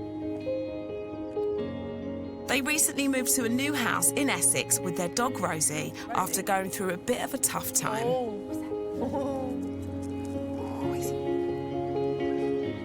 It's been a really difficult last couple of years, actually. Another long-term relationship sadly broke down, and I found myself in our family home, having to sell it.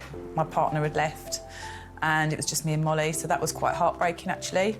So we had to sell a home that we'd been in together for 6 years, so it really was a family home. So we ended up with a period where we were living with my parents.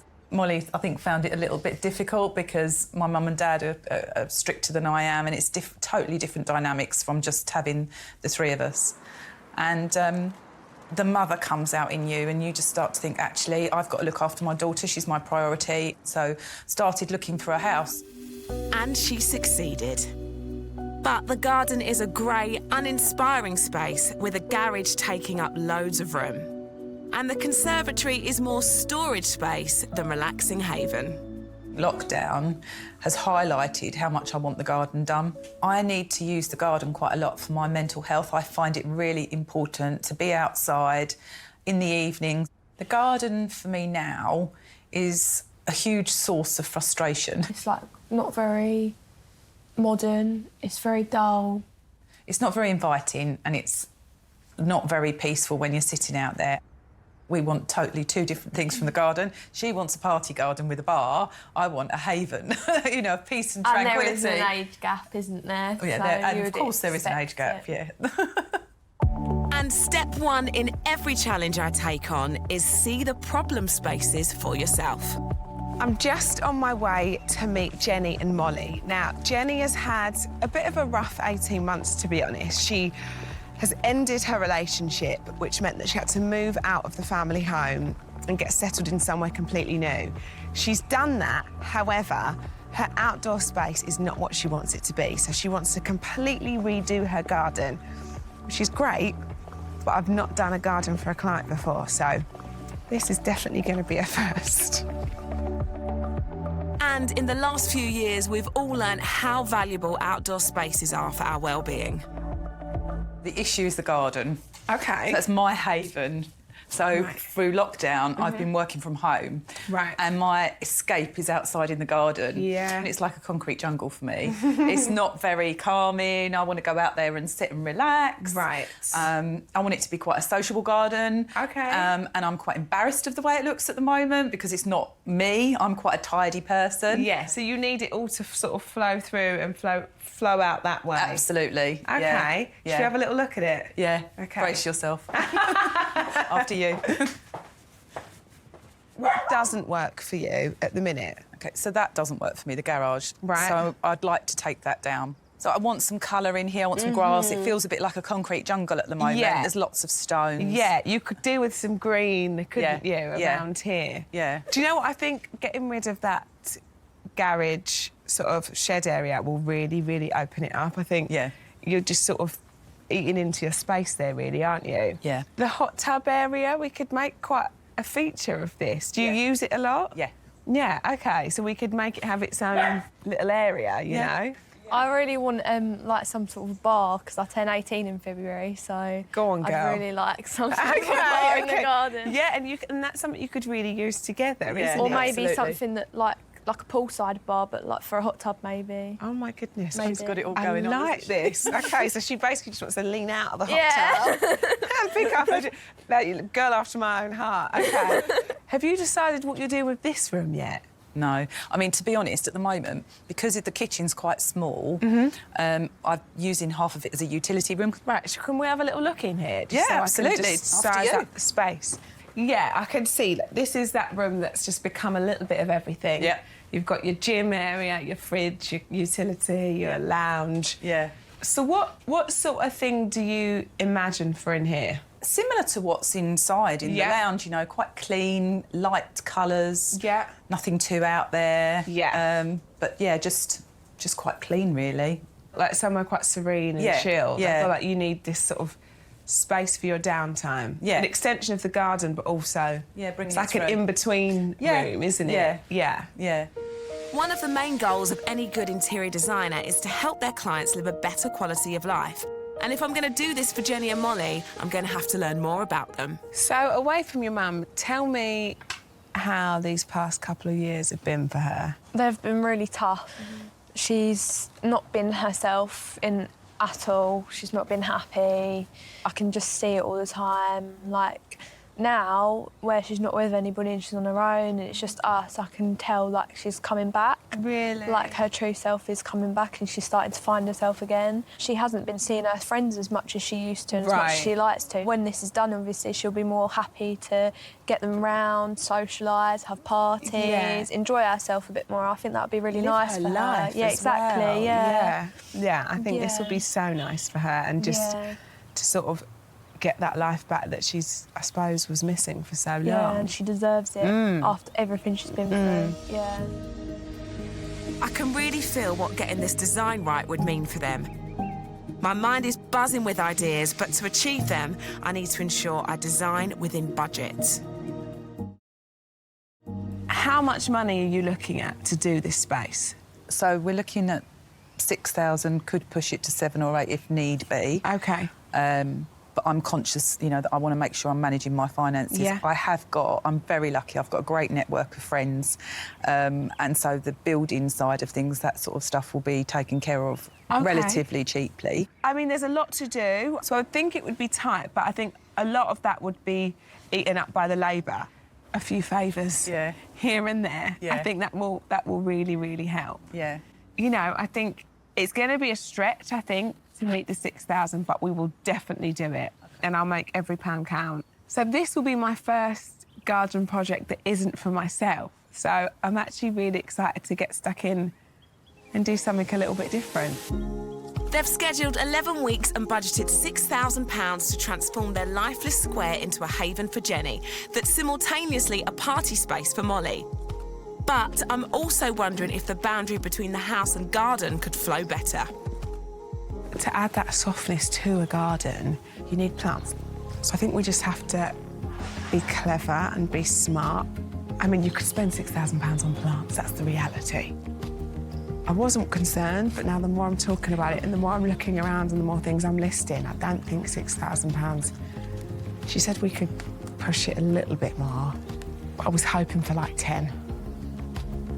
Oh, I'm getting a bit stressed. Good stress. Not in front of her, just privately stressed.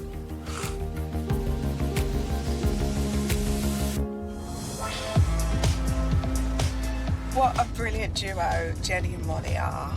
They've been through a lot, you know, particularly Jenny, and I know just how much the outdoors means to her for so many different reasons, but mainly for her mental health. So I can't wait to get stuck in and do this for them. I'm also really looking forward to redesigning my first garden, and I want it to be amazing. So I've got my work cut out. To make sure I'm on the right track, I've asked the girls to send over their dream garden images. It's a crucial second stage in the design process. It helps me really understand their vision. Jenny wants serene, but Molly's not letting that garden bar go.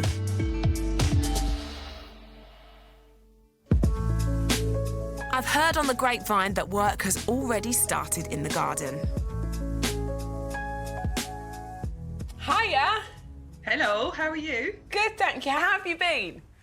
Yeah, really good, thank you. Just recovering from a very hard-working weekend. Right, so tell me all about it, because this is music to my ears that you've got stuck in already. Can I have a little peek?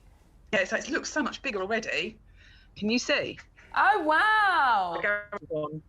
Oh, yes. And the decking's gone. Oh, my goodness me, you've not messed around at all. We just thought that it'd be good to get it like a blank canvas for when we get the design. Yes.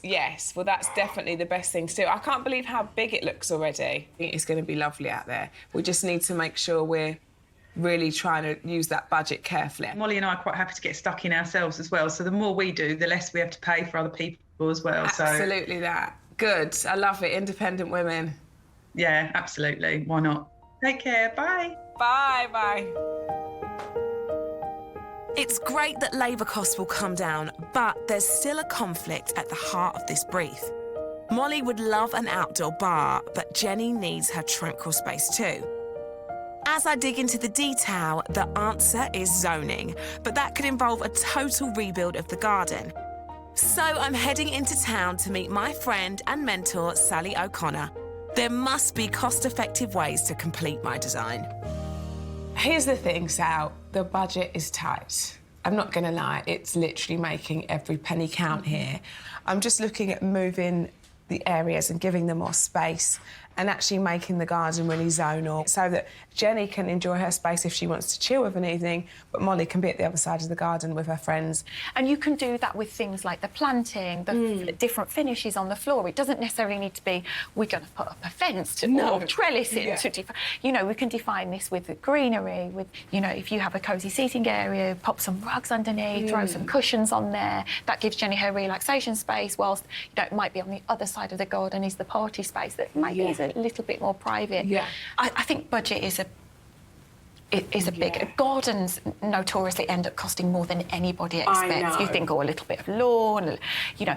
But actually, when you start to write that shopping list, it does mount up. So I think... Plants are a fortune. But I do think really focus the budget in on zoning those spaces, and then all of the finishing touches they can come back to next summer or, you know, really and it grows over time, doesn't it? Absolutely. You're so right.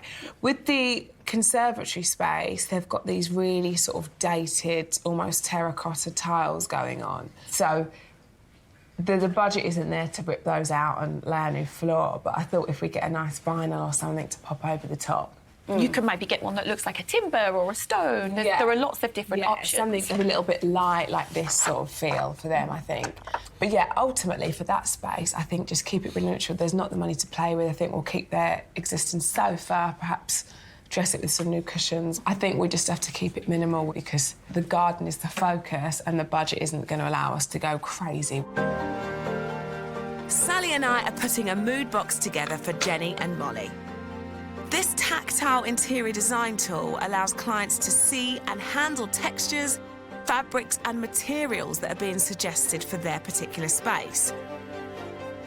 But what it can't do is illustrate how zoning would work. Screening can be used in interior and exterior design to create zones. You can create zones using planting, screening, colours, and furniture. This is one of the rewarding times when you see your design coming together. But there's still number crunching left to do, so it's a date night for me and the spreadsheets. Today I've asked Jenny and Molly to meet me in southwest London. I want to show them a fabulous garden at a private house that takes zoning to a different level. It's smart, it's contemporary, it's modern, it's green. It does everything they want their garden to do. So I just kind of want to take this and bring it to them on a smaller scale. When they see how brilliantly it can work, they should feel confident in my zoning concept for their space. Hi. Wow, this is lovely in here. It's gorgeous, isn't it? Yeah, so nice. Come and have a little look out here. Oh, how nice is that, Molly? That's amazing. Gorgeous, right? Yeah, lovely. And what I love is the sort of zones of it all. Yeah. That you've got, it really feels like an extension of the house. So you've got this seating area here, which obviously directly off the kitchen. Gorgeous planting, but everything's quite minimal. Yeah. Let me show you over here. OK. What I love about this is, well, first of all, it's stunning, isn't it? It is. I think it's done so nicely, but what I love is that high-level hedging. Yeah. Because from there, it's all pretty much concealed, isn't it? And yeah, it's kind nice. of, when you're over there, you can just enjoy being there versus Yeah. looking at everything else that's going on. What I'm taking from this and the inspo that I want you to get from this is the zones. This feels really achievable. Yeah. How do you feel about it, Molly? Yeah, I really like it. It's quite modern. Yeah. Yeah, it's pretty cool. It feels cool, doesn't it? Absolutely. And the zone's perfect. Right, so now I've shown you the inspiration. Should we go and sit down and have a look at the plans? Oh, I'm so excited. Yes, please. Right, let's do it. Come on, let's go inside. My design relocates the hot tub to the more secluded rear of the garden. And where the garage once stood is now a social area centred on Molly's bar. The concrete in the centre becomes quality artificial turf, giving it a new green heart. At the opposite end of the garden, I've designed an area where Jenny can relax or dine al fresco. And the zoning is achieved by evergreen planting, so there's always nature to enjoy. Molly's smiling. So I'm thinking that feels really social, doesn't it? That you'd have your friends over. You might use the hot tub and hang out in the bar, but then they can also sit here. So it divides quite nicely. Yeah. What do you think? Love it. I love it. It's nice. I hadn't thought of it being that round that way, but it's really clever. Yeah, really clever. Zoning smaller spaces can make them feel bigger because each area gets used for a distinct purpose. What do you think your favourite bit is? Definitely the bar at the back. Yeah. Like that, I sort of feel like that's the sort of party sort of section. Yeah, like, it serves every purpose. Yeah. and it suits the both of us. I was going to say, we like it for very different reasons. Yeah. I think it's amazing. I love it. Absolutely love it. When you see it like that, it makes it feel bigger. Yeah. My design also rejuvenates the conservatory as a living space with new flooring and cupboards that hide away the white goods. We have some cabinetry here that's low level that we could store the washer dryer. We're proposing like almost a vinyl floor covering to try and keep it super cost effective. Yeah. Because that could go on top of the tile. Exactly that. Yeah. So it's and not that'll lighten up the room as well. Absolutely. Great. We're trying to just, you know, it'll be purse friendly and just using your existing sofa but whacking down a nice rug. Lovely. And just really making it feel a chilled space and an extension of the home that you've already got. When you go home later, try and sort of declutter as much as you can. For you, I'd like that room to not feel like a junk room or somewhere that is, you know, that can become a dumping ground because we've all got a room that does that. Jenny is getting help from a family friend, Gary. How much of that budget does he eat into? We're doing mates rates. Okay. So I'm paying him probably half of what he would pay, Right. what he would earn on a day rate. Yes. Obviously, little things like we did some work at the weekend for about 5 hours. I was working with him, then made him dinner. That doesn't cost me anything. Yes. So it's those sorts of little Swings and things. roundabouts. Yeah. So we can get a little bit extra done here and there. Okay. I think we're lucky that we've got your friend Gary on hand to help. Very lucky. To help out, and I think. It's all, I've not given you anything that isn't achievable, and I think that's what's important to remember. It's all doable on the budget. It's just going to be tight. Yeah. But that's sometimes half of the fun. Yeah. The challenge. Right. Are you ready? Yep. Here we go. Oh, I love it. To bring my 2D plans to life, I've also brought along my mood box so Jenny and Molly can really see what I'm proposing for their garden. My instinct is that a punchy gunmetal grey will complement the evergreen planting. I feel a softer grey in the conservatory will help the outdoors and indoors feel connected. But shades of grey need an accent, so I'm suggesting mustard. What do you think? Love it. I love this. Really Stones, nice tones, isn't it? But what you realise when you look at the box like this is how lovely that looks when it's all together and the spaces flow from one another. Yeah, and I love the stones because they're going to weather really well. Yes. So they're not going to look rubbish. No. You know, during the winter. The pebbles, I love. I really like it. It's really like modern. And then this here is what we're thinking for this sort of a vinyl covering for the flooring. So I hadn't even thought about, actually, I could lay something over that. I just looked at those tiles and thought, they've got to be cangoed up. That's a nightmare. I'll just leave them as they are. Yes. I hadn't even thought of laying something over it. So it's a great idea, so thank you. And that's something I hadn't thought of. Oh, good. I'm pleased. How are you feeling now? Do you know what? I really did think that it wasn't going to be something that I could achieve. I thought I was putting it out there and I just thought, you know, maybe it's pie in the sky. But just seeing it like this now and thinking that, this is going to happen, this is going to be my garden. Yeah. And, you know, it just feels like moving forward again. And you are. And you've already done that so much. And when you look back, when you started that whole journey, I'm sure you probably thought that feels a million miles away. But you did it. And here you are. I didn't think I was going to do that, sorry. Don't be sorry. Never be sorry. You're making me cry.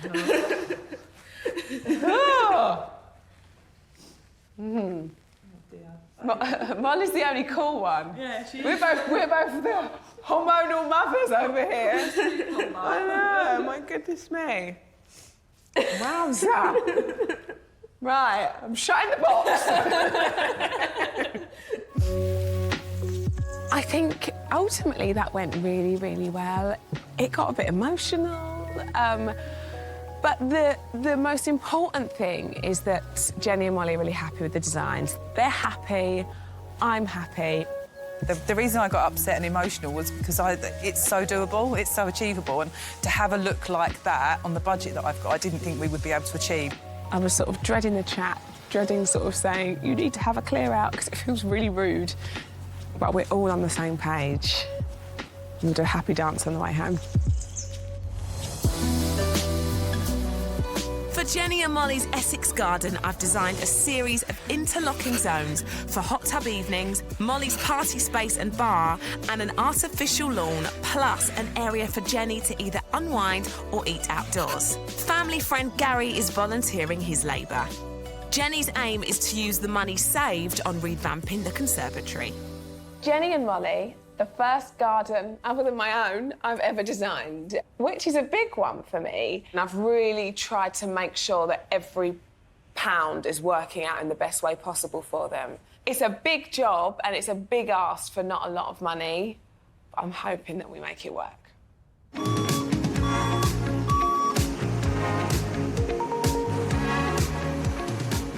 The build is scheduled to take 11 weeks and the real work has begun.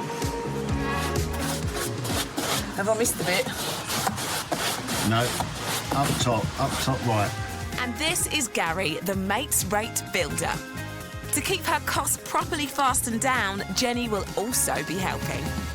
Oh! What was that? It broke your fork.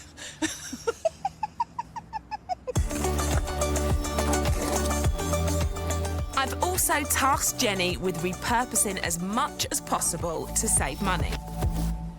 So, we found these underneath the decking. So, initially, over this bit here, we had just wooden decking and it was rotting.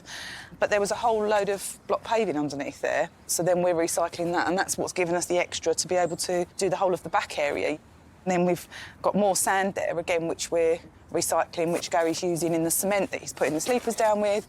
So we're just trying to reuse everything because it keeps the cost down, but obviously it's less waste and better for the environment. The paving is edged by troughs of wooden sleepers for the zonal planting. Providing drainage holes means plants don't get waterlogged. So, we're all hard at work. Well, I am. In the garden. We're doing some block paving today. And Rosie the dog has disgraced herself and stepped in the cement. Now it's starting to build the zones, and I've started buying pieces of furniture, and yeah, it just feels like it's all coming to life now, so it's great, but very much sticking to the plans because I want to achieve the look that Rochelle's given me. They're 2 weeks in already. As a novice designer, I still find the wait between handing over a design and the end result unbearable. Sally has popped round to hear how I'm getting on. So, girl, how's it going? It's going well. It's a lot. The juggle has been real. And obviously I'm new to this, so I'm like, you know, almost learning a new skill on the job. Even though that obviously we've done a lot of stuff together, having the pressure on you is definitely quite intense. I suppose the thing that's like the biggest challenge is that obviously I'm saying this is what I think we do. These are the designs and the designs look amazing, but there's not really that overseeing element for me, as it were. It's that control. Like, I just have to trust they're going to do what I've said. Of course. And I think that is, you know, I'm a control freak. Yeah. And I think that's what it is. And I think with this, with it being your first time doing this solo, as it were, I think there are some things you've just got to learn to let go. It's like that saying, you can't sweat the small stuff. And I think I'm doing it 24 hours, 7 days a week. And I think if I was to sweat every small thing within a design process, then I'd never get anything done. So pick your battles, girl, and just think about or you'd just be driven, you know, driven crazy with how stressful it can be, I suppose. Yeah, absolutely. Jenny's plants need to be evergreen so the zones stay delineated all year round. Dad Mike is an experienced gardener. Today, we're at a local garden centre doing some plant shopping, and my dad was available to come shopping, which is great because he's good in the garden. So I called on his knowledge and wisdom, which I'll need to look after them as well because I'm not particularly green-fingered. Jenny's aiming to stick to a strict budget of £500 for her evergreens. There's a reason this one was there, isn't it? This is the dodgy one. There's a hebe, like that? Yeah. Yeah? Yeah. They're nice. See how the colour looks? See the leaves are going? Look, they're nice. Hebe's bush out, so will soften any hard edges. Euonymus. Oh, yeah. Nice and green. Oh, we'll have loads of them. Yeah? They're only a £5. Euonymus is easy to shape, perfect for adding structure. It'd be nice to get the plants in, as I want to get them in as soon as possible so we can start nurturing them so they start to fill this space that we've got. If I were you, I'd go with what you've got now and then see how things look, and then you can always get more. That's a great tip for garden projects. Buy plants incrementally so you don't overspend or overstock up front. Plants need time to mature and fill a space. You up for planting these? Not today. Not today. No way.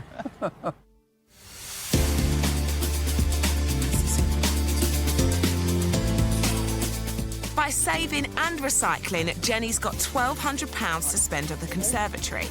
I'm so pleased to see that the massive fridge and all the clutter is being moved out. Tonight we've been making mess. Under the side you can. Yeah, it is. We've cleared the conservatory out so that we can start work on laying the wooden flooring, which is going to be great because that means it's another step closer to it becoming like a proper conservatory, like a lounge, like instead of a utility room, come exercise room, come everything, really. So, yeah, it's great. Some progress. That moves easier than I thought, actually. The build is now 2 months in. I'm researching what I can contribute towards Jenny and Molly's transformation.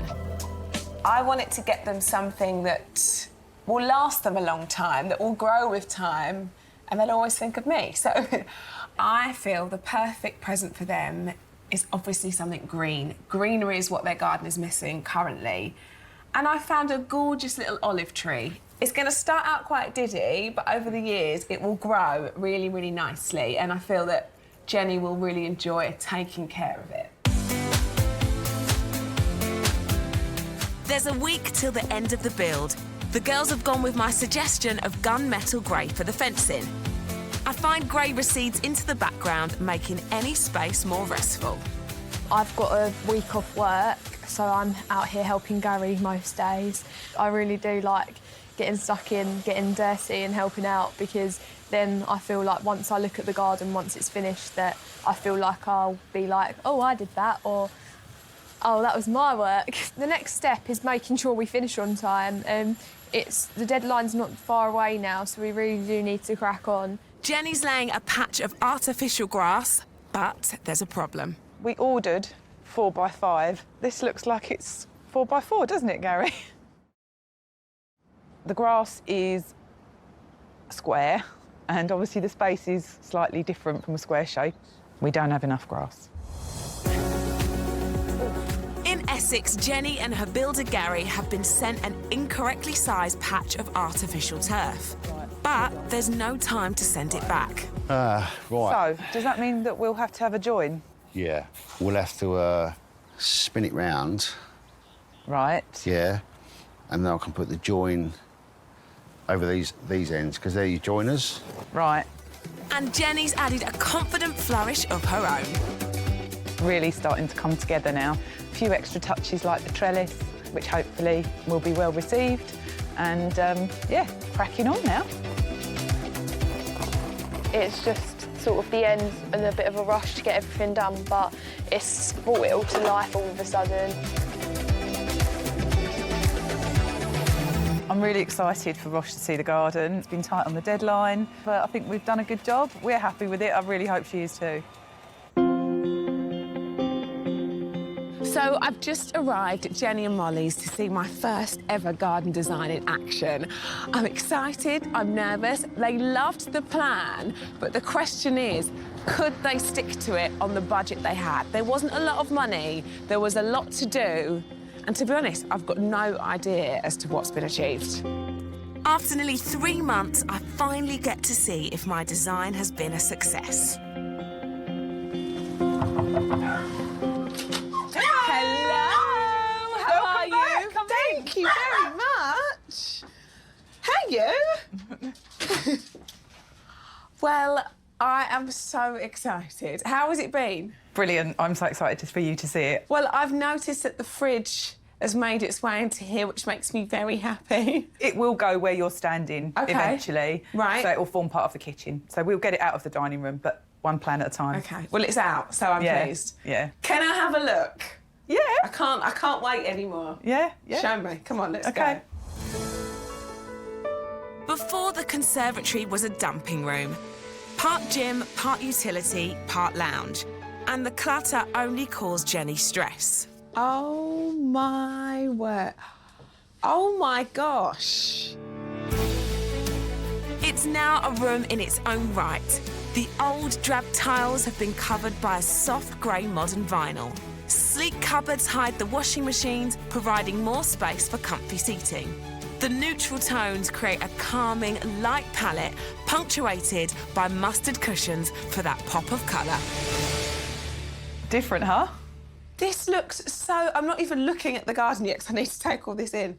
Oh, my God. The floor. Yeah, made such a difference, didn't it? It's so much warmer, isn't it? Oh, my goodness me. This is the... I'm so pleased that you managed to make this work too. Yeah. This is great. Yeah. Oh, there's no fridge, there's no running machine situation. There's no laundry. There's no laundry. The room's got a purpose now, hasn't it? It's just a lovely, calm environment just to sit and chill, have a read, relax. And I'm not ashamed of bringing people out here anymore either. Oh, you should be proud to bring people out here. And do you know what?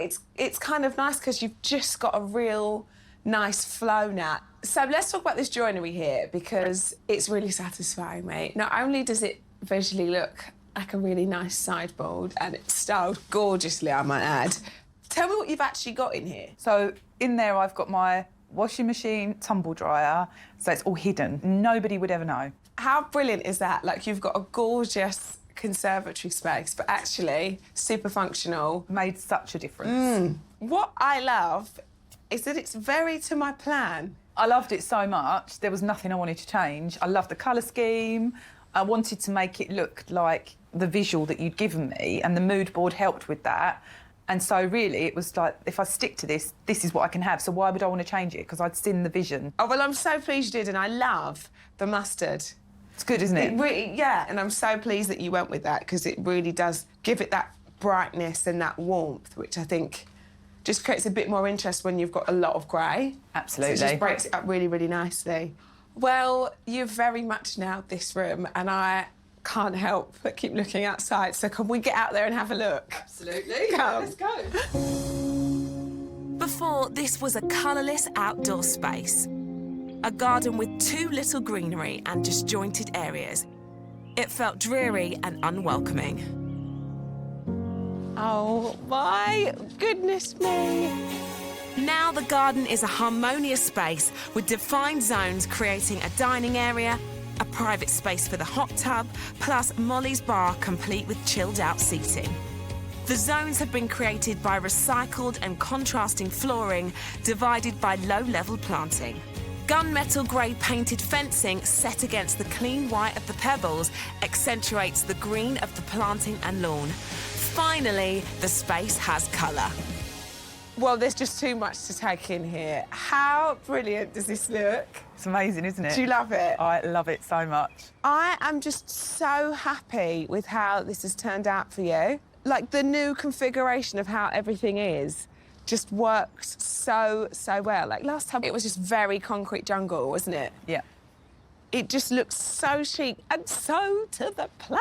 Yes. This makes me so happy. Do you love it? I absolutely love it. It's beyond what I thought it was going to look like. Really? Totally amazing. Talk to me about the plants, because I'm loving seeing a lot more greenery. So, yeah, so we just picked the plants, particularly used the inspiration garden that we looked at with you. Loved some of the tones and colours in there. Yeah. Honestly, you've done such a good job. And obviously, I left you some stones in the mood box. I'm liking to see that they have sort of transitioned into the garden, which is great. A few more than you probably thought. A few more than the However, 3 I gave you. There's method in my madness. See, now, stones will stop the weeds growing through, which makes it a lot lower maintenance. But also, it really lifts it and brightens it, and I think it gives it that contemporary look. It's great. Yeah, and you're right. Well, we've got quite a lot of dark colours, the slate and the grey. It really does lift it. Right, let's have a little close-up look at this bar, shall we? You know, it's what I've been waiting for. Really nice. So good. I mean, we could be anywhere in the world here, couldn't we? I don't know. So is this what you wanted it to be? This is 100% what I wanted it to be. It's modern, it's contemporary, it's everything I wanted it for. So tell me a little bit about this bar and how you found it. So I got a bit creative again with the budget and looked online, and just a local person that was just making them and using recycled timber and everything, which I loved, which made it a little bit cheaper. So, yeah. Oh, amazing. Well done, you. So, Molly, have you made plans already? Yeah, I have. Not that I know about. No. Well, we weren't invited, that's for sure. How rude is that? How rude. When I first showed you the plans, you got quite emotional. Now you have it all. How does that feel? Yeah, it's amazing. And I think it's just solidified in my mind that you can't just sit back, you have to make things happen. Life does chuck challenges at you. So I'd just say to anybody, you know, you can make things happen. Don't sit back, just get on with it. And that's what this is for me. This is, you know, pick yourself up, carry on with it, and that's the sort of message I want Molly to know. Resilience, you know, it's important in life. Well, you couldn't have a better teacher. No, that's for sure. So I was a little bit worried about the budget at the start because you said you wanted to spend £6,000. How did we do? So I wanted to stay nearer to the 6, if I'm honest. We landed at 7. That to give or take a few pounds, and actually it's done me good. I've learned how to do things like knocking up cement and everything again, just to keep the budget down. Well, you have done such an incredible job. I'm so happy for you, and I think you are just going to make some incredible memories here. So maybe we should start that now. Maybe I should have a little job at the bar and we should make a toast. What do you think? I agree. I mean, it's 5 o'clock somewhere, right? Right, I've got you a little something. Hold there. So, my favourite is an olive tree. So I thought, plant this, think of me, look after her, call her Rosh, make sure she's fed and watered. And yeah, when you miss me, just come outside and look at me. My first garden project couldn't have gone any better, and I feel on top of the world. I'm so happy because they are. This whole experience has been so much more than I thought it would be. Stressful, yes, but the upsides have far outweighed that. And, you know, I've learned new things, I've learned skills, you know. I can build things now just by watching and learning. And I'm so happy with the way it's turned out. I never thought I would have a garden like this, ever. And for me, as an interior designer, it just feels like a massive tip. I'm proud that my design has really sort of changed the way that they're going to live in that home. And I feel, yeah, I feel a little bit proud of myself today.